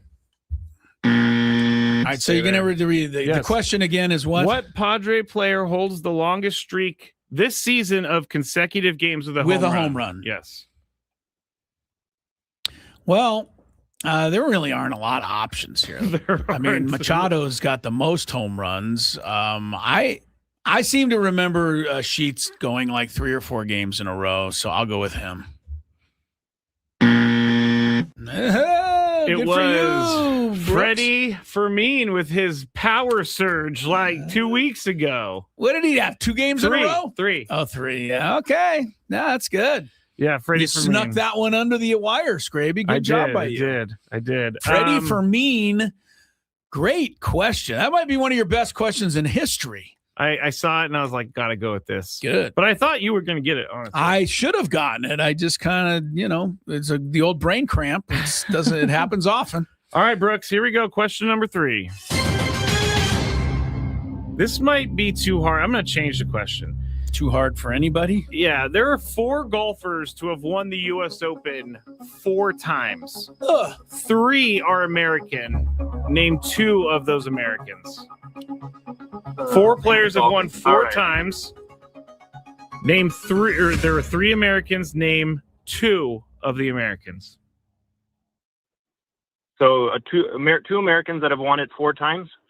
Right? Yes, but the that U.S. sounds like Open. Sounds like a Google search. Yeah, it sounds like a crazy question. I don't know where Skraby's going. I'm going to go Tiger Woods. I would go with Tiger. Yeah, Tiger and Spieth. I don't know. Jordan Spieth. He wishes he could win a U.S. Open.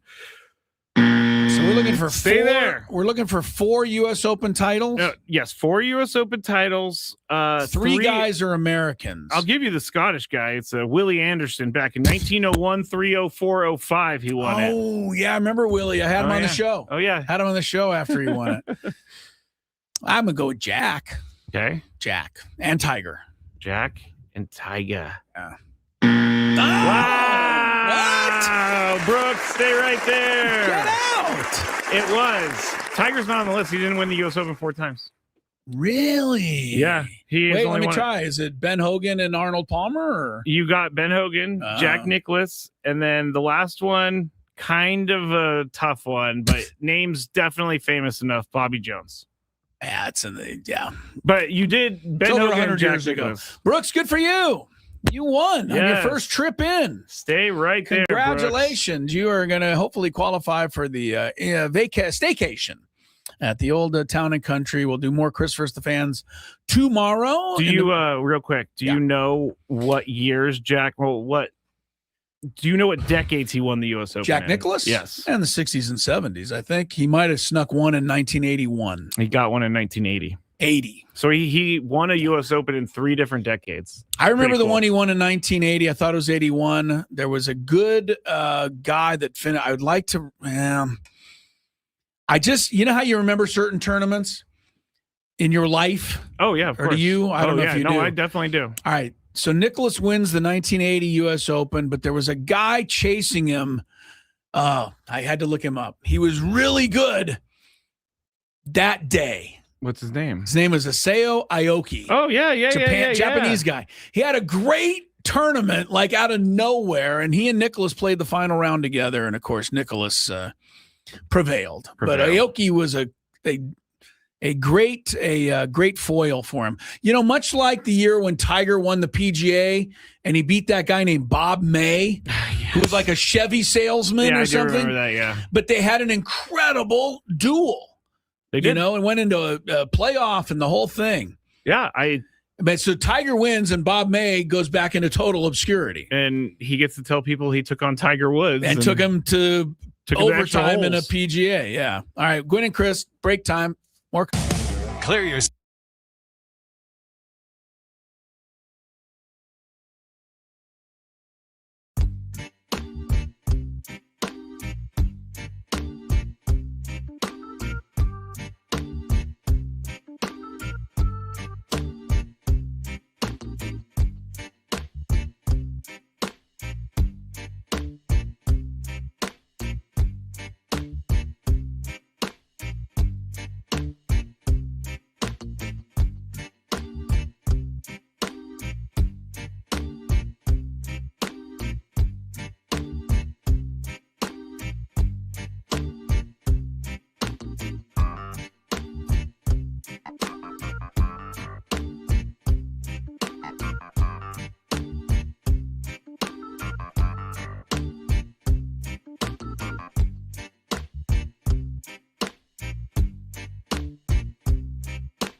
but no, he's not the kind of guy we could get. All right. Time to listen up. Oh, here it is. Time for your chance to win tickets to Sunday's Padres-Dodgers game. Wow. Here's how this works. If you've heard it the last few, you're going to have a little bit of an edge on those who are hearing it for the first time. But it's sports trivia, but there's a little math involved.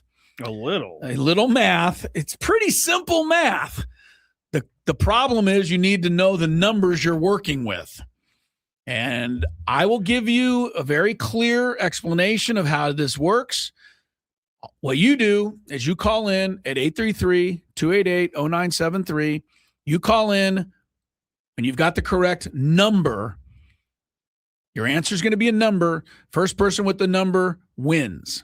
And here is the question today. You're going to start. I think this is a pretty easy way to start. You're going to start with the number that Jackson Merrill wears. Oh, I'm already lost. You're already lost. I'm just kidding. See, you could be out of it. I know this one. Right. You're going to start with the number that Jackson Merrill wears. Take that number and multiply it by the number of division titles the Padres have won in their history. That could be a little tricky. You need to know how many division titles the Padres have won in their history. This is not how many times they've made the playoffs. This is how many division titles. So you're taking Jackson Merrill's number, you're timesing it, multiplying it by division titles. Now you have a new number. Mm-hmm. Take that number, and if you've been paying attention, this next one should be easy. You're going to add to that number the record number of World Cup goals that Messi has now scored in his career. You lost me. Yesterday, Messi set the all-time record for most World Cup goals ever scored. How many is that? You're going to add it to the previous number, and that's going to get you a new number. And then you have to do one more thing.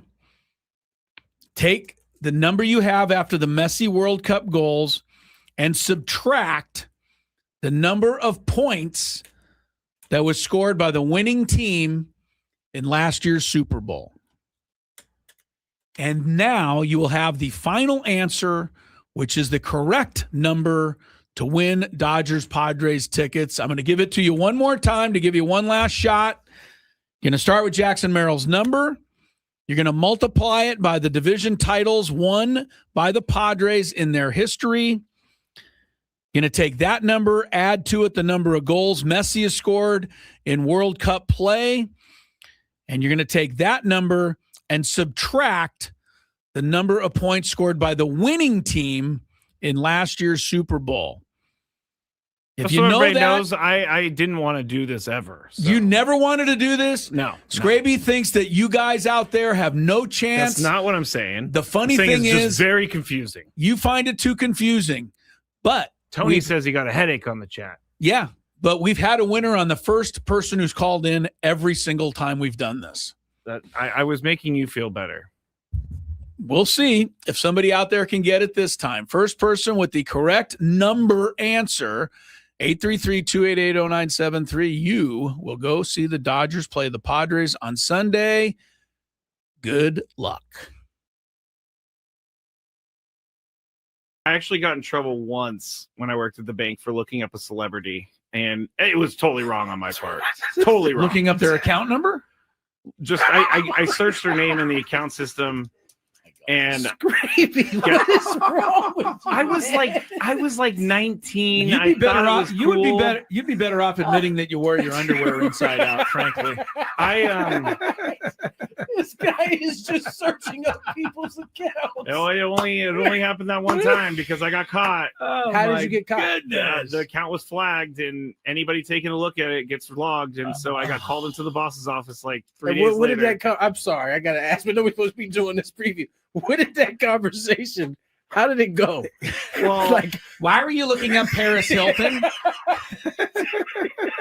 Is that who it was? I can neither confirm nor deny. Oh my goodness. I can neither confirm. That's really funny, Chris, that you just yelled out that name out of all names. No. But I walked in, I got called into the office, and I sat down, gosh. and all my boss, I loved her. She was great. Her name was Sharon. Amazing boss. She just slid the piece of paper in front of me. You knew Said, what did time you it was. visit this account? And I looked. Yeah. She was like, we're going to have to write you up for this. And if you do it again, we're going to have to fire you. And I said, I'll never do it again. And I got out of there as soon as possible. I took everything, but it was not good. Not good. Just curiosity, huh? He's like, I wonder how much they have in their account. Yeah. I mean, before I got caught, I did look up athletes. And, oh my God! I'm so glad you're sitting in this seat now. Yes, I'm so happy you're not doing any job that can be dangerous to people's futures. This was in the first year that I was there. I learned my lesson thoroughly. Chris, as I said, as soon as they walked in, there was like, yeah, that's our guy right there. That's our window. We're gonna take him down. Yep. Just lucky I didn't get caught for like. I can't even say. I'll tell you guys off break whose account I saw and how much money they had sitting in their checking account. And this was how long ago, too, by the way? 2009, 10. Way before I became a good person. Didn't Bank America get in trouble? Or was that it was one of those banks got in trouble? All of them get in trouble for selling information. But I heard folks like you. I wasn't selling any information. I was just wanting to see what was going on. Curious. I didn't check their account activity, which I could have. Been like, oh, they bought this here. I'm going to go up there. You know, I'm not that creepy. Well, that's stock. Oh, yeah, you're not that bad. I'm not that creepy. This is amazing, by the way. We're supposed to be doing. How are we supposed to do baseball picks under these I don't think we can circumstances? anymore. I think we gotta push it. You guys never did it? Well, I mean, no, Skraby, we didn't. We didn't really? Okay. Like you work at a bank, you're looking at people's account information? That's unbelievable. It only happened for a little bit, and then I got only for a little bit. I can't stop laughing at this because it is quite hilarious, Skraby. But you were saying that I may have gotten robbed or whatever. I actually did get robbed when I worked in San Francisco, and they're called quick change artists. How long did you work in the banking industry? 8 years. I was a teller supervisor when I finished. I was also the merchant teller, which took in around $150,000 in cash a day. Guess what? Always balanced at the end of the day. Yeah, I bet. But there was a guy who walked in. He had about $5,000 in hundreds, and he handed it to me. He said, "Can I get 50s for these?" And I said, you know, it's pretty annoying that he wants $5,000 in hundreds. In hundreds, and he wanted $5,000 in 50s. He just wanted 50s instead of hundreds. So I had to go get it from the vault. I come back. I'm starting to count it out, and then he's like starting to ask me questions as I'm counting it out. He's trying to what did I tell you, Chris? This is what I'm talking about. That window right there. Hey, this guy was so good that no one saw it coming. But so when I started getting mad at him because I counted out the 50s, he goes, "What are you doing?" I asked for 20s. And I'm like, what? You did not ask for 20s. You asked for 50s, bro. Yeah. I had to go to the vault to get those 50s. And as I was getting all mad and talking to my boss, he took the cash off the counter and put it into this folder that he had on the thing that the original 5,000 in hundreds. Yeah, well, he kept going like that, and then I was so mad, I just grabbed it and I threw it in my drawer. And then he was like, "You know what? I'm out of here." And he walked out. And then at the end of the day, $3,000. He got an extra 3 on you. $3,000. Yeah, he got $3,000. The thing about criminals like that, they can sniff out a mark really easy. I'm not a mark. You are 1,000%. I was actually the bank's dog. They got you for 3 extra. And that's the only time in my 8 years that I ever had anything happen like that. I'm sure there are people who've been there 8 years that never had 0 taken. Scrap, I got a 20 here. Can I get 5 5s, please?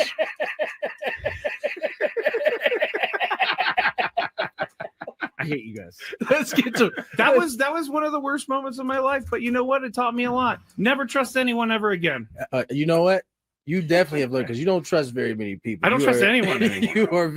I actually got in trouble once when I worked at the bank for looking up a celebrity, and it was totally wrong on my part. Totally wrong. Looking up their account number? Just I searched their name in the account system, and Skraby, what is wrong with you? I was like 19. You'd be better off. You'd be better off admitting that you wore your underwear inside out. Frankly, This guy is just searching up people's accounts. It only happened that one time because I got caught. How did you get caught? The account was flagged, and anybody taking a look at it gets logged, and so I got called into the boss's office like 3 days later. What did that come? I'm sorry, I gotta ask, but nobody's supposed to be doing this preview. What did that conversation? How did it go? Well, why were you looking up Paris Hilton? Is that who it was? I can neither confirm nor deny. Oh my goodness. I can neither confirm. Yeah, it's doable. Preston did it. And as a result, Preston is going to see the Dodgers-Padres game. Skraby and I argue about this every time, and I don't think this argument's going to go away until hang on, until I convince him that somebody out there driving in their car actually knows the answers to these questions and can figure it out. You think that if somebody doesn't have a phone in front of them or is writing numbers down to do math on a piece of paper, they're eliminated from that particular challenge. And I say that if you know the answers to those questions, the math part of it is first grade math that anybody can do in their head. And if you know the numbers, you're going to get it right. But I guess a few people have complained to Skraby that they think that is too difficult a way to win Padre tickets. Well, guess what? Then you ain't winning Padre tickets unless it's on another show where they ask you simpler questions. Their point was, we are a radio show, and we're eliminating the radio listeners who are driving in their car, which I think is fair. But I don't think it's fair because if you know the answers to these 4 questions, you no can one do knows the math. all that off the top. They of their don't? head. No. Well, then how did this guy get it? How did Preston get the answer? Should we call Preston back? Well, I'm just saying, how did he get the right answer if he didn't know the answers? Next time I'm going to ask. Was he just lucky? Next time I'm going to ask. No, I mean, it's really easy to go, what was the Super Bowl score? Okay. We've done this like 6 times, and every time we've done it, the first, second, or third person who's called in has gotten it right. I would agree with you if we kept running through numbers and people are like, had no clue, and everybody was completely lost like you are. But not everybody out there is like very you. Personally. I'm not taking it personally. I'm trying to explain to the people that I think having a challenging segment to try to win Padre tickets is fair. So because Padre also, tickets are a hell of a nice prize. When you do plus, minus, then division, you actually have to do the division first before the other things, and so you got to write it down. You don't have to write down. First of all, there was no division today. Secondly, all right, let's go through this, and you tell me how impossible this was to do.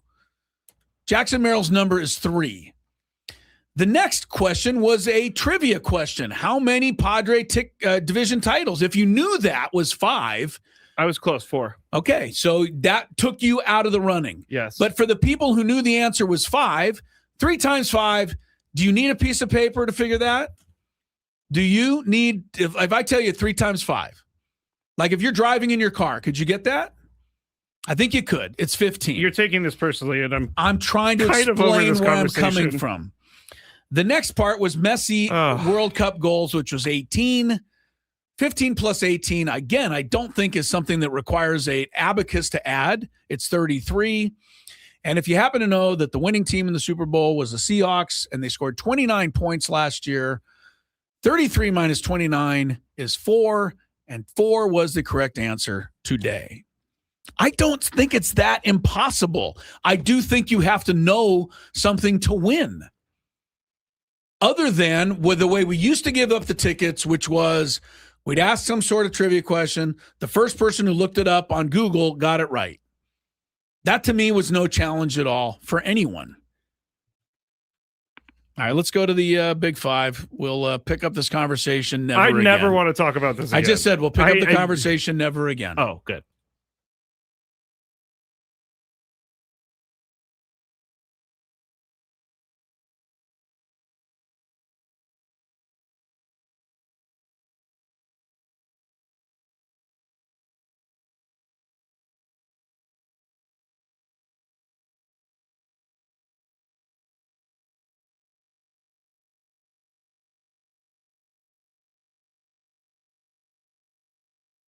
I do know we're only 14 and a half minutes away from seeing who gets picked number 1 in the NBA draft. And because the clock begins in 14:26. Right, but then the team will go on the clock probably for 15 more minutes. That's probably true. And then there's the half-hour preview show. Yeah. We're not starting this thing until like 5:30, I'm feeling. Yeah. All right. Number 5. Let's start with this because Luis Campusano, we've been wondering where he's been. He, went on the IL weeks ago with a broken toe. They've been slowly updating things on Luis Campusano. Now, when he gets back and is ready, let's assume that Freddie Fermin is back. Is it as simple as Duran just goes back to AAA, or are you thinking about keeping Duran and having Campusano be Fermin, take Fermin's spot? I think Fermin saved himself with those home runs. So, no, I think Duran will go back. You think Duran will go back and it will be the original catcher core of Fermin and Campusano? I think Campusano should play a little bit more, but I will tell you something. I've kind of got to the point now with Campusano where he's starting to bug me. Honestly, it's just bugging me. This guy has bided his time, waited for his opportunity, been given opportunities, not been able to produce, sent back to the minors, brought up again, sent back to the minors, brought up again. Campusano's been given more chances to succeed at catcher than maybe any other player in the history of catcher.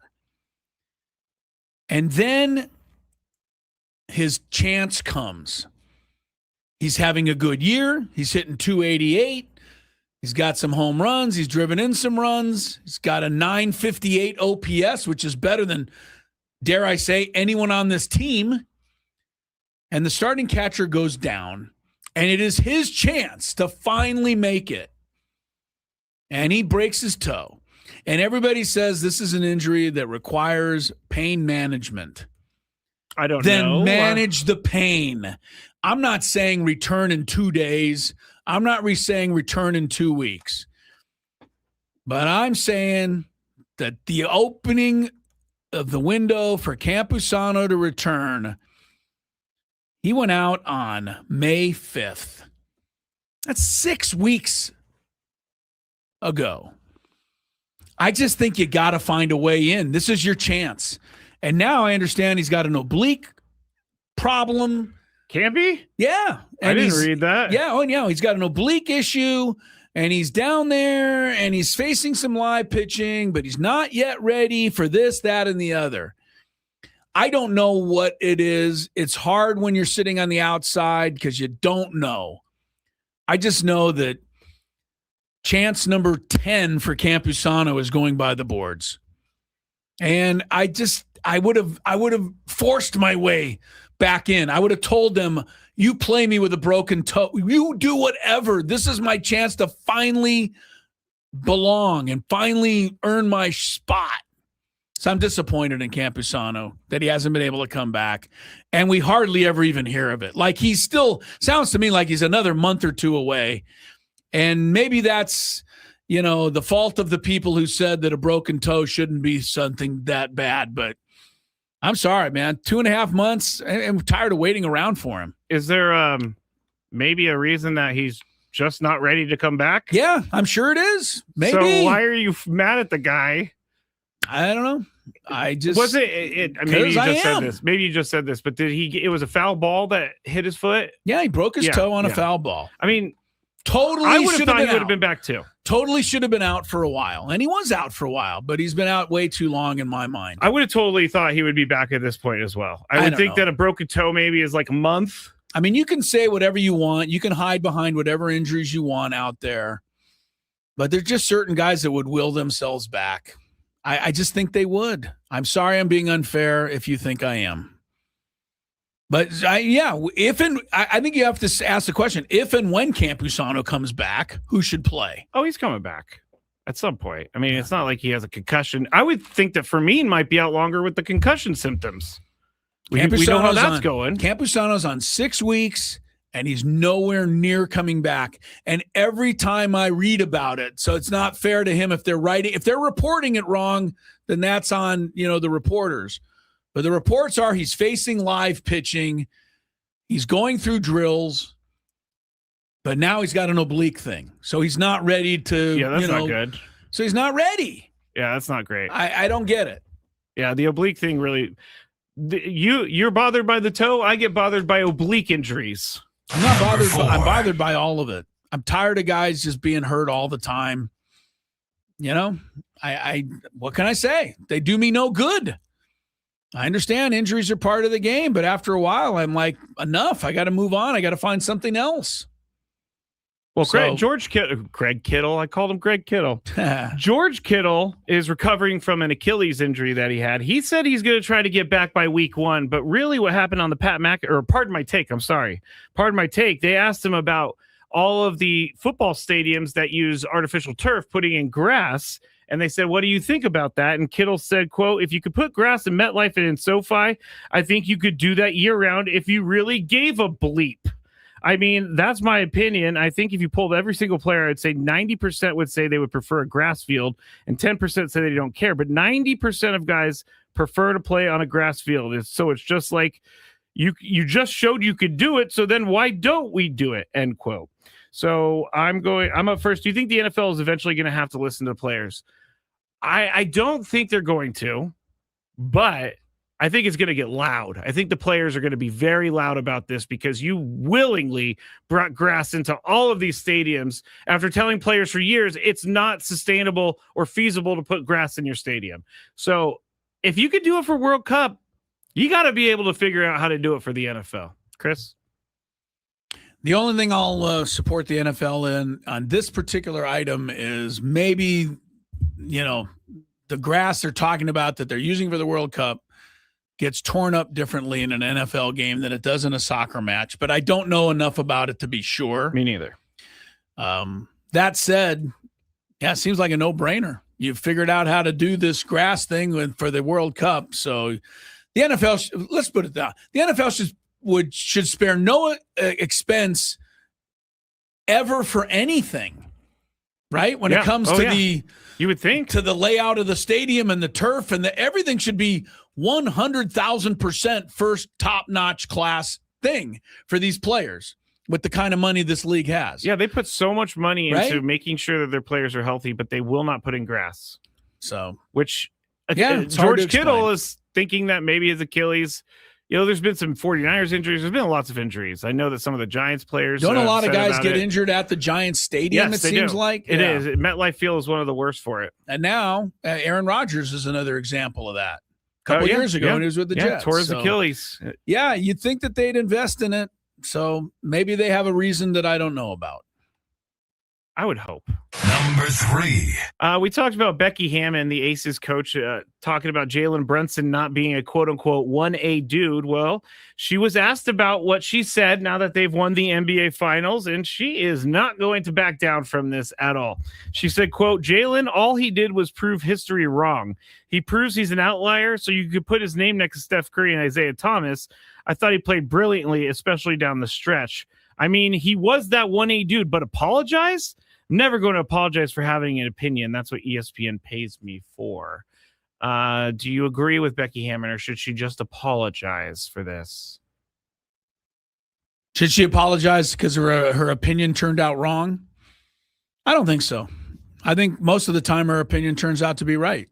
Is she's the coach of the Aces? Yeah. She was an assistant. So why with does the ESPN Spurs pay too. her? I don't know.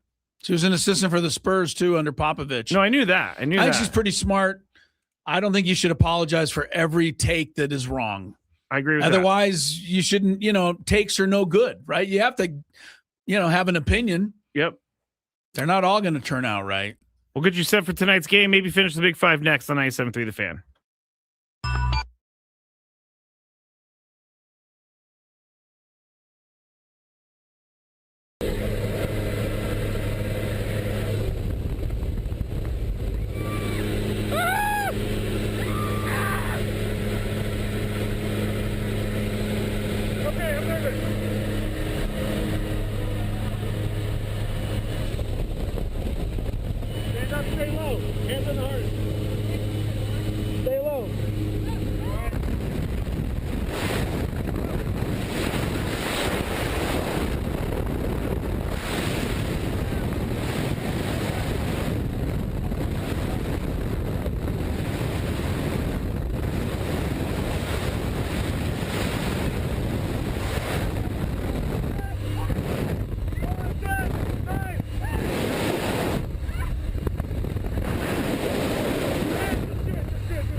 Oh, you idiot. Typical tandem student right there. To the happy hour, we go. Got a couple of more Big Five items to take care of, but before that, Skraby's got some Padre news. We've had a couple of Padre news items today, the first of which was that Lucas Giolito went on the IL, replaced by J.P. Sears. Yeah, oh, yes, I can hear all of you going, woohoo, JP Sears. What are they just going to put him like last guy in the bullpen? Nope. Oh, no. They got big plans. JP Sears is starting tomorrow's game against the Atlanta Braves, so we can all look forward to that. Wandy Peralta is starting tonight's game against the Braves as the opener. We assume that it'll be Griffin Canning following him to the mound. How long can they do this for? Well, I guess it worked last time, so they're going to do it again. All right. You know, I would do it if it keeps working. Yeah. I don't know. We've been over this already. I don't even get it. Yeah. To me, you get to the 6th inning and then you need a reliever, and Bradley Rodriguez is already done for the game. You know, so it does take an option away from you for sure. But they, somebody told them it works, and so here's the deal. Every time the Padres have done the opener this year, the inning of the first inning's been 1, 2, 3, pretty much. I think anybody's given up a run. Yeah, it hasn't worked against them. No, but I just, if I'm Griffin Canning, I'm like, are you kidding me? And if I'm the Padres, I'm like, no, we're not kidding. You can't get anybody out, so we're gonna have to help you. I mean, I'm surprised that Lucas Giolito was the one. Maybe his elbow really is like super sore, but Griffin Canning has had 8 or 9 starts now, and I haven't really seen a guy that I 100% trust in a big game. Well, you can't trust Griffin Canning in any game until he can start throwing strikes. Simple as that. This is what you brought up on your notes on scorecard, is that he's always behind in the count. Yeah. Even last game, when he got the win, his first win as a Padre, 4 1/3 innings, 3 walks. You know, I mean, that's normal for him. That's like okay for him is 3 walks. But that doesn't include the times it's 2-0, 3-1, 2-1, 2-0. It's like, Randy Jones used to say it. I'm going to go, down to the end with it. But the best pitch in baseball is strike 1. And it just puts the whole at bat in your favor as a pitcher. And Griffin Canning, to me, spends too many at bats where it's in the other guy's favor. So, we'll see what he can do tonight. He walked 3 last time, 5 before that. Had that one debacle in Milwaukee when he walked like the first 4 guys or something. It was crazy. So, I got the whole extended spring training, give him a little time, but he's had time now. This is his 10th start. 10th start, okay. And I know it's not because he's not officially starting the game, but you know what I'm saying, right? It's the same thing. And, look, I look at Griffin Canning last year, 70 strikeouts, 35 walks. I look at him the year before, 130 to 66. I look at him the year before that, 140 to 36. This is a guy that in his career has what? Thrown strikes. Not this year. Or not yet. Yeah, not yet. All right, so he'll get the start tonight. But that's not the news. No. The newest news is... We just talked about this in the Big Five. Yes, we did. I did not know this was going to happen. It would really be something if Luis Campusano was coming back, but that's not happening. No, Freddie Fermin has cleared the concussion protocol, which I was just saying, what if he's on the concussion protocol forever? He is back. They have optioned Blake Hunt back to AAA. Yes, Blake did not get much of a look. Duran did all the catching while he was here. Duran is in the starting lineup tonight. Yes. With Fermin just now returning. Still no word on we'll ever see Campusano again. He's just like, doesn't it frustrate you at all? No, it frustrates me. I know if he's hurt, but it frustrates me. It frustrates me when we are seemingly led to believe that maybe it's not that big of a deal, and then it becomes a big deal. Yeah, that's fair. Because I can deal with, okay, Campusano, you're out for 6 weeks. I could deal with that. Okay, then I'll see you in 6 weeks. Yeah, but when Campusano, I see he's going to be back in maybe 3. Well, when I hear broken toe and it's a pain thing, I'm like, well, let's, you'll be in pain for a while and then let's go. I don't really necessarily want to play through pain, but I think there's got to be something about playing the catching position that is not working with his injury.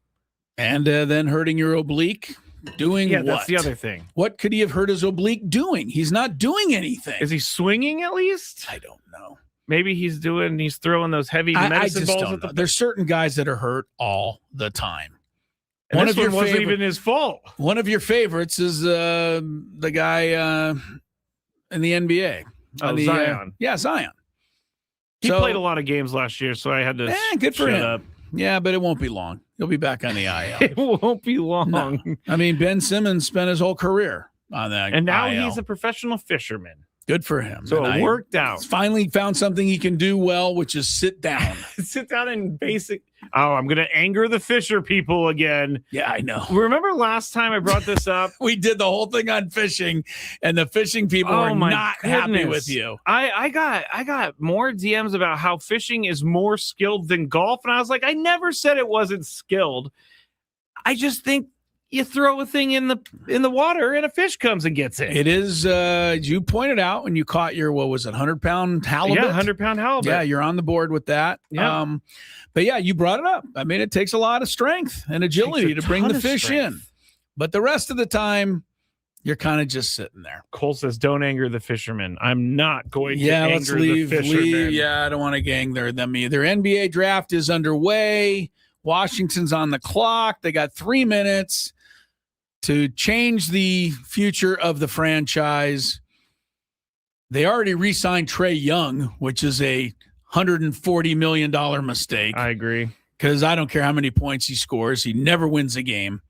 So you might as well add to him Darren Peterson, another guy that I don't expect is going to really put his nose to the grindstone. I'm actually really I'm looking forward to seeing where he goes. Yeah, if he goes to the Bulls, I'm leaving. Yeah. So, all right, let's go. He goes to the they are number 4. I know. If 3 teams pass on him and the Bulls say, "Oh, good, we'll take him." Yeah, you won't be. I won't be a happy camper. Brandon has a question. Would you rather be on the board with a 100-pound fish that you caught or a hole-in-one? Hole-in-one, easy. Yeah, but I think so. The 100-pound fish is good. But no, I hole-in-one. Yeah. I don't even understand how to react if there's a hole-in-one because I've never seen one. I've never seen live. one either. But I've hit a ball close enough, you probably have too, where it's kind of going in that direction, it's rolling or whatever. And I've gotten so nervous just waiting to see the result and almost relieved that it didn't go in because I didn't know how I would react. And by the way, you always think you say if you make a hole-in-one or if you get a hole-in-one, you have to buy drinks for everyone. I think that's an old wives' tale, Chris. Well, yeah. How are you going to do that anyway? Well, you go. Is everybody on the golf course got to come in? No, I'm saying I should have said your group. Your group. You're supposed to buy drinks for your group at the 19th hole, which is usually the local bar. Well, you know where my 19th hole is when I play? It's the car driving here to the show. That's my 19th hole. That is a good point. Yeah, I don't have time to have drinks after I play. I never stay after, but people love it. Okay. People love it. Finish up the big 5. See what we got there. Let's go. Got a couple of items remaining. Yes, we have a couple of we have a couple of things that we need to talk about here. And the first is going to be, we're going to stick with the 49ers.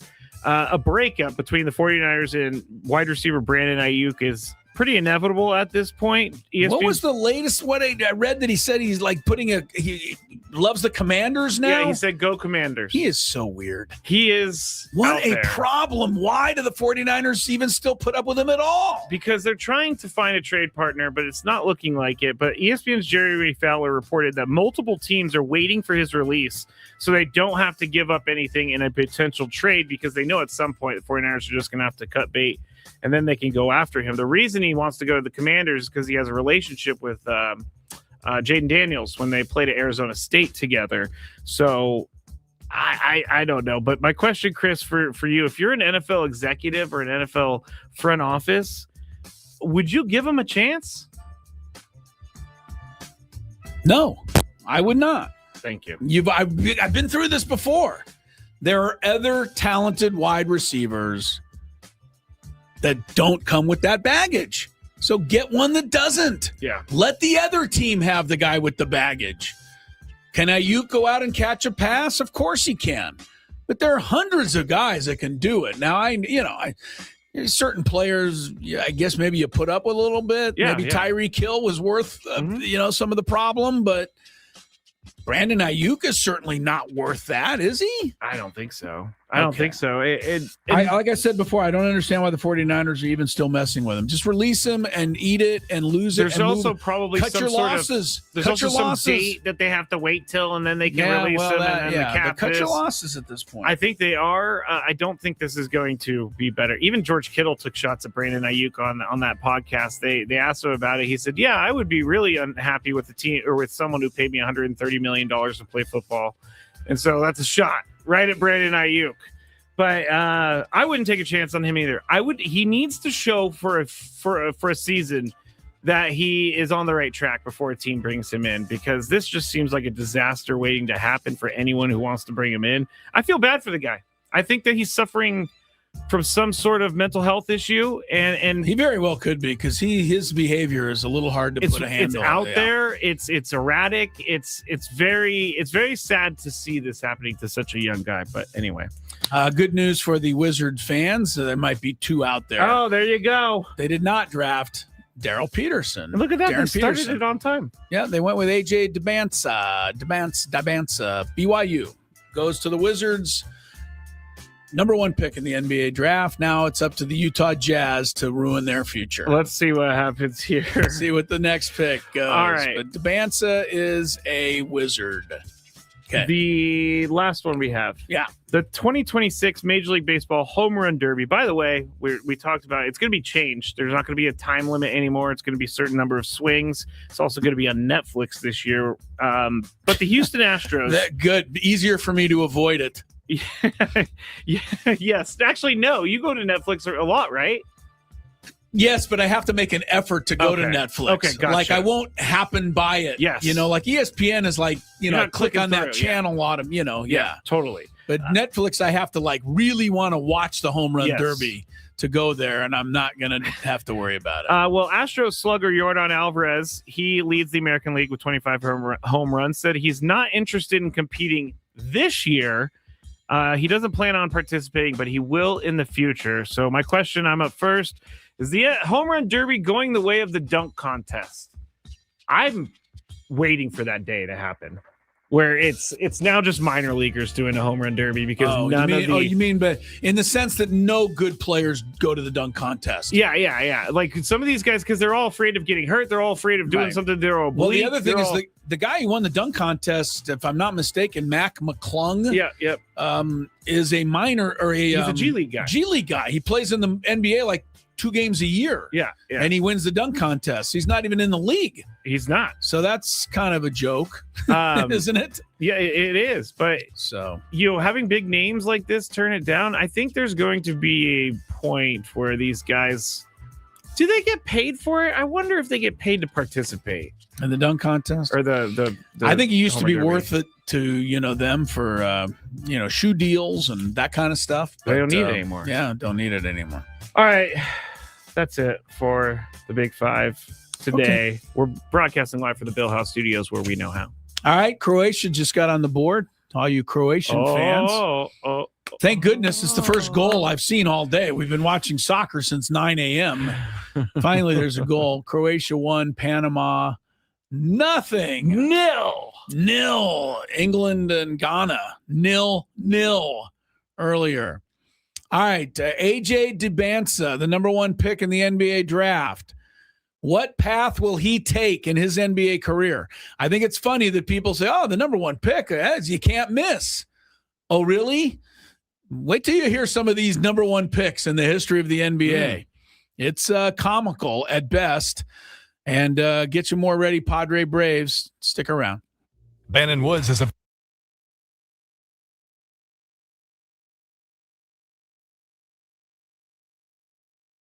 And what is before they try, what is the heat index they're facing? Do we know? Or well, you could look up the Scoville on a ghost pepper. Yeah. It's one of the world's hottest. There's a couple of hotters. Scoville's the measurement unit. The X pepper and all of that. Thanks for the education, because I did not know. I've allowed milk and bread, but if I was asked, tell us the actual rules of this. this. Like The rule Let's is see if you can do it. I guess you guys alternate spoonfuls until one of you can't. one of you can't do it anymore. Yeah. That's not happening. Until you can't do it anymore. Fulls. I will take And one. the winner, spoonful of Skraby, this. has a jar of Here it is. a couple of my jars. I think they products. both are winners if they pass Hold on one this. second. I The hate to winners. say, yeah. Yeah, of course. There will be no back and forth. There will be one spoonful. Now This is the one that he has right now.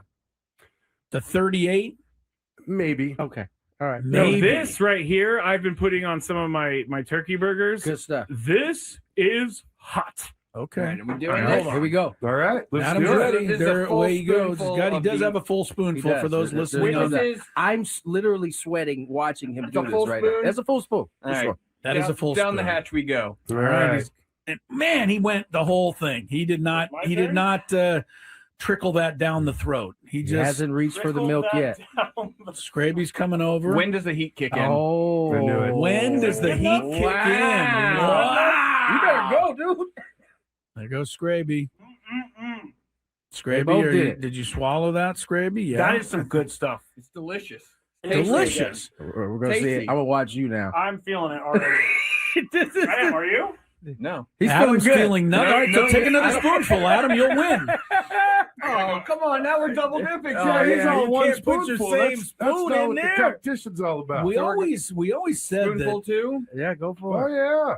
I always said that Adam Klug was kind of had a. I at least used a different spoon, no double dipping. All right. I didn't know where I don't. I Think always it thought matters. Adam Klug had a cold persona, but evidently it's just the opposite. All right, Big He boss is Michael handling Valens it. in the Wait, YouTube now, chat, dog. by the way. What you waiting on? You let laughing at drip in your hand. Oh, okay. Scraby, where are you? Let me see. Okay. I'm just looking at Adam, and Adam's not having any problem at all. Look at you, Adam. Adam is back All right. to. College But boy. this I must tell you, Tony, hold on. that Adam has cashed the check. Yeah, he did. Yeah, he did. cashed You his said I wouldn't check. be able to catch I it. did. No, you I cashed sure it, did. man. You You proved cashed me it wrong, for my sure. friend. I Scraby, gotta tell you though, this is further proof that whatever we got him with that the tie, tie thing, was yeah, because super weak. this is less than a 10, he's right? He's over here having a difficult time. You're turning a little no, red, The time Scraby. was just as bad. You're turning a This little hit me red. By the way, faster. this is delicious. Oh my God! he's He's going taking that worse. one. Yes. Come on, Adam. Wow, you're gonna have to come back in 6 months with like an 88. Oh. It's 38. We'll have to go with the higher Scoville next time. All right. Oh, wow. Look at this guy. He's talking trash now. Well, I haven't had a sip of milk or He bread. hasn't even reached for it. No, he doesn't came out even of the need the gates bread. talking trash. All right. All right. Now Hey, I'm man. going to take another one. What? Well, Why you got are to you doing hold this other to spoon. yourself? No, because I don't want. You don't want Adam to say He, he by has the way, wing sauce, yeah, he baby. get the whole Full spoon, get the same baby. thing that like he's dropping it all in there. Keep the studio clean. It's all anybody's Big worried boss about. Michael watching over here. Come on.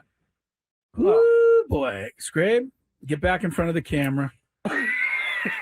Your face is red, Scrabe, isn't it, Tony? Are you I'm seeing sweating. the same thing? You are sweating. Your face is definitely. Why do you keep doing this? You're not feeling anything? Adam hasn't even Anything? moved over I there. feel a 1 or maybe a 2 out of 10 here. Wow. Adam That's ridiculous Klug. because I'm. Wow. Adam Klug is a tough Gravy's son now of a bent gun. over the trash can. No, over I had there. to spit. I was going to say it looks like Adam Klug may be producing the rest of the show because he's fine. Scraby may need Scraby's to going to go the get Yeah, you know, assistance. want the milk, dude? It might Frank work predicted better. that. No. Oh, did he? Frank Scraby's having predicted that. bread. Oh yeah, that Adam would just cruise through this with Frank no problem. predicted this. He did. Frank on the last show. I said know you Adam had would it have like no that. problem. He did. I got a newfound respect from Tony Gwynn Jr. Yes, here. you do. So- all right. So Scraby has the prizes for you, Adam.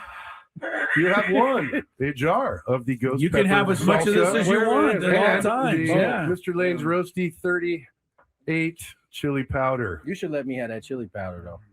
I think I do. I think I would do more damage. Started with off this. giving me the mild.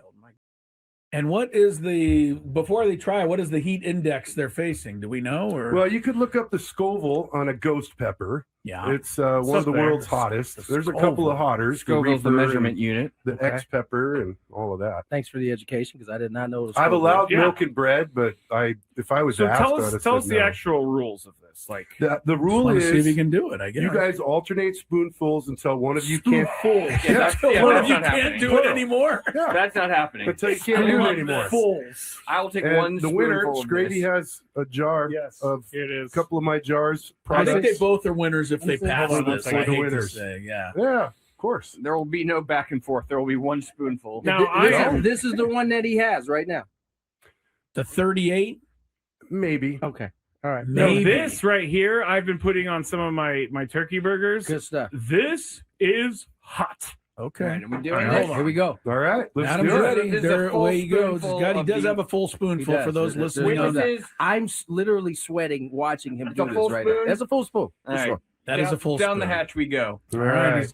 And man, he went the whole thing. He did not. My He did turn? not trickle that down the throat. He He just. hasn't reached for the milk yet. Skraby's coming over. When does the heat kick in? Oh. I knew it. When does the heat kick in? Wow. You better go, dude. There goes Skraby. They Skraby, both did. did you swallow that, Skraby? Yeah. That is some good stuff. It's delicious. delicious. We're going to see it. Tasty. I'm going to watch you now. I'm feeling it already. I am, are you? No. He's Adam's feeling good. feeling nothing. All right, so take another spoonful, Adam. You'll win. Oh, come on. Now we're double dipping. He's yeah, all you one can't put your spoonful. same That's spoon not in what there. the tactician's all about. We always said Spoonful that. two. Yeah, go for Oh, it. yeah. I always said that Adam Klug was kind of had a. I at least used a different spoon. No double dipping. All right. I didn't know where I don't think I always it thought matters. Adam Klug had a cold persona, but evidently it's just the opposite. All right. Big He boss is Michael handling Valenzuela this. in the Wait, YouTube now, chat, dog. by the way. What you waiting on? You let laughing at drip in your hand. Oh, okay. Scraby, where are you? Let me see. Okay. I'm just looking at Adam, and Adam's not having any problem at all. Look at you, Adam. Adam is backed up. But this I must tell you, Tony, wait. that Adam has cashed the check. Yeah, he did. Yeah, he did. cashed You said I his wouldn't check. be able to cash I it. did. No, you I cashed sure it, did. man. You You proved me cashed it wrong, for my sure. friend. Scraby, I gotta tell you though, this is further proof that whatever we got him with that tie, the tie thing, was yeah, 'cause super weak. this is less He- than. Final segment before we get you down to Sam Levitt, Padre pregame show. Padres and Atlanta Braves tonight. Sammy will have a lot of news to discuss on the pregame show. You're right about that. Here comes J.P. Sears. And here comes Freddie Fermin returning. There goes Lucas Giolito to the injured list. And all the other news and notes around Padre baseball. Happy Hour brought to you by GL Pools, the company trusted by thousands of San Diegans to keep their pools sparkling, swim ready, and expertly maintained. Call GL Pools now. Say, radio. Get yourself a free month of service. The Utah Jazz did it. They drafted Darren Peterson out of Kansas with the number 2 pick. You were so happy about Good this. luck to Utah. He may go there and score 26 points a game. I have no doubt he can, play and score. What I have a doubt is whether or not he can win. And that's just that's what matters to me. I've always had a thing, like one of the guys that I've always picked on a lot, and I saw him at the parade the other day and they were celebrating him and he's beloved in New York, is Carmelo Anthony. And I know Carmelo was part of a championship team at Syracuse as a freshman, okay? So he got that. So I can't take that from him. But there's not an NBA player in history that has scored as many points as Carmelo Anthony on as many teams that were good that have never won anything. And if you look at his career, it is year after year after year after year, no matter where he played, Carmelo Anthony's teams were knocked out early in the playoffs. And maybe it wasn't his fault every time, but it's just too, much of a coincidence. And again, I'm not knocking the guy as an actual basketball player putting the ball in the basket. Carmelo Anthony had very few peers. Yeah. He's one of the top 10 scorers in the history of the league. He's in the Hall of Fame. But if you But ask he me, never won anything. Yeah, so that's my thing. That to me is where I make the difference. Yeah, that's it. So like in basketball, there are a few guys every decade that can completely just by themselves change the entire fortunes of a team. But those guys are very few and far between. And, unless you're Charles Barkley or you're Ewing or one of those guys in the 90s or Stockton or Malone who can say that, you know what, we didn't win it, but there was a guy named Jordan in the way. I'm going to give those guys kind of a pass.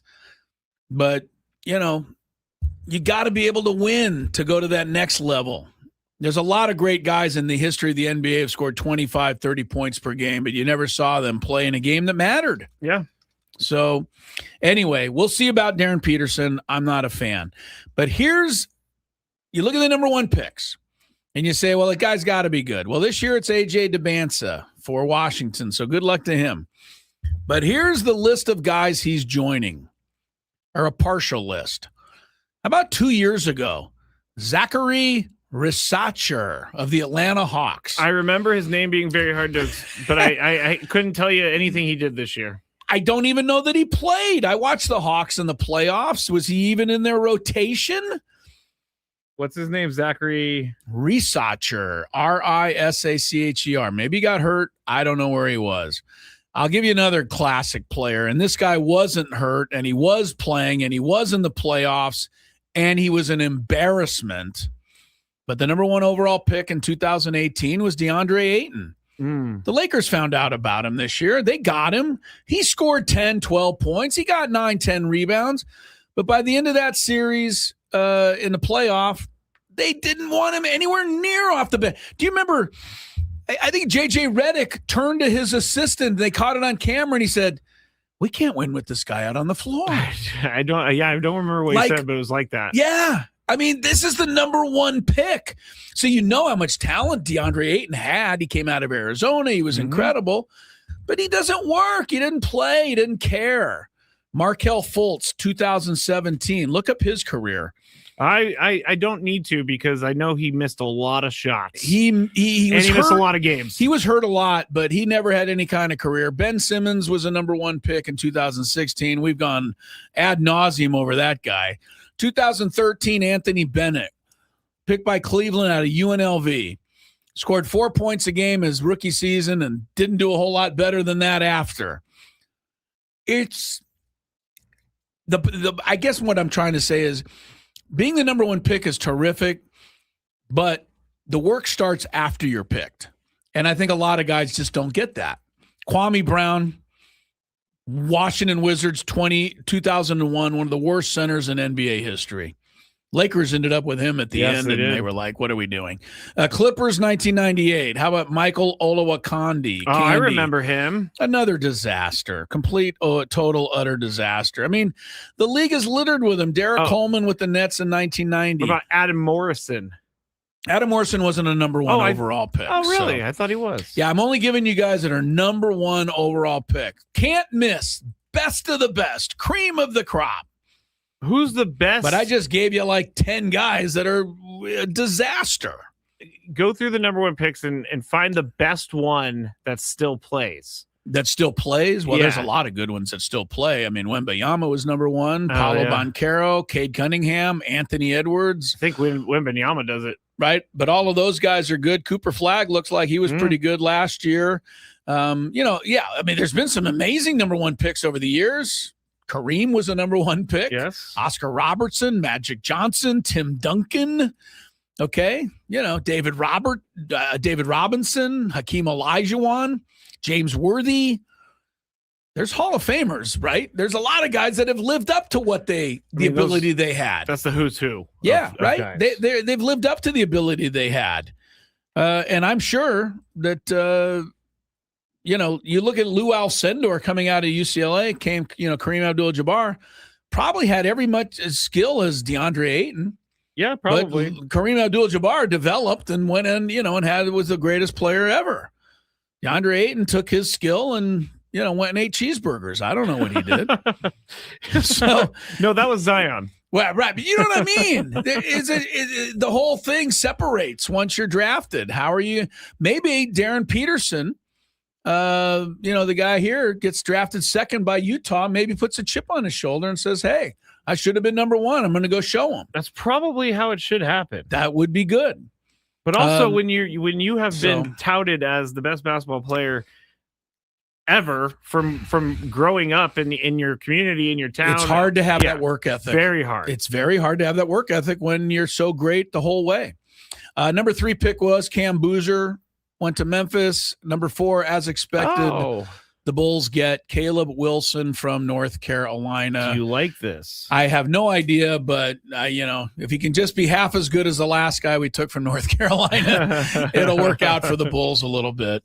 But everybody said he was the choice at number 4, so I'm going to go ahead and agree with them. He was second-team All-American last year, despite the fact he was hurt. So obviously has a lot of skill and talent, but I'll say the same thing about Caleb Wilson, really. I've been picking on Darren Peterson a little, but, the work starts right now. Caleb Wilson, you're going to work. You work at your craft. You're going to, learn your moves. You're going to be able to, your footwork, can you defend? Can you put some weight on so you can hold up, defensively against some of these post guys in the NBA?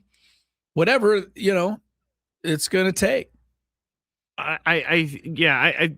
He's a little thin right now. If you look at him, right? He's tall, but he's thin. So, I was just about to say, he's looking really good, and I know you hate it when they do the highlight packages, but his highlights look pretty good. Yeah, of course. Yeah, they never show a guy missing a shot on the highlight package. They don't, but like the way he's making the shots, he's got long arms. He's got the long arms. He's got the wingspan, so he can do a lot of things. I think he's going to have to bulk up a little bit. Yeah, probably to play in the NBA, but they will bulk him up, and we'll see. The other thing about the NBA, it's different because if you can't shoot right from like the perimeter, look at Wembanyama, 7'5", but you got to have a shot. You do. Nobody gets the ball in the post anymore, not more than 1 or 2 times a game. So it's a totally different type world. Of players are not around anymore. Right. What would Shaq do in the NBA right now? I love Shaq. He's the greatest. I mean, he would probably be the one guy who could break the mold and just be his guy. They just throw it into him? Because he's that good. Yeah. He'd overpower people, but would they even throw? I mean, we kept watching Wembanyama in the finals, and we're like, why did they throw it inside to him? But that's just not the way the NBA is played now. And Wemby is, that's number 1. And Wemby is kind of skinny. He needs to put some weight on, too. I don't disagree. I thought Kat did a good job of kind of muscling him out of there in the finals. So once he gets some weight on him, once he gets a few more years of NBA experience, it's hard to believe that Wembanyama is not going to win like 2 or 3 titles. He's going to be so good. But the landscape is also littered with guys that, make the finals, come up a little short, and then for whatever reason, it never works out again. That has happened also to many guys. Yes. I hope it doesn't happen to Wemby because I generally kind of like Wemby. I think he's good for the game. And he seems like a good guy. I think. Well, some of the Oklahoma City fans thought that he got unfair treatment while he was busy giving guys the business over there. Everybody was looking over here at SGA falling down and, forgot to, blame Wembanyama. Oh, my gosh. So. Brandon says, I'll give Wemby some of my extra weight. Yeah, I will too, Wemby. You want some of my weight? Come on. I will give you some. I got plenty in reserve. I definitely do. By the way, congrats to the Oklahoma Boomer Sooners baseball. They won the championship over North Carolina yesterday. And I got a minute left, Scrape? Yes. All right. I wanted to get this in. I'm glad I did. John Mayfie, Union Tribune today, saluting the Boys Athlete of the Year, high school best athlete of the year in San Diego County, Luke Jorgensen from the Costa Canyon. Poway High School, Tony Gwynn Jr. High School. I'm happy for Luke, but not for the high school. Luke played football and volleyball. Kind of a strange combination, but good for him. He's the athlete of the year. And here's a really interesting story that I didn't know. The boys coach of the year, Union Tribune, guy by the name of Will Gray. And congratulations to Will Gray. He coached football at Hoover and led them to the Division V championship game. They lost, but he got there. Then when that season was over, he went over and coached Victory Christian's basketball team, and they won the division title or got to the finals or whatever. Hire him anywhere. He was win you a title. He did football and basketball. Good for you, Will Gray. Congratulations to them. That's awesome. All right, Sam Levitt's pregame next. Skraby and I are going to go in the back and fight over the way we give away the Dodger tickets some more. For the record, I don't think it's a bad game. I was just sharing opinion. We're going to the mat, Skraby. All right. We'll give you the result tomorrow when we join you at 2:00. Enjoy the game.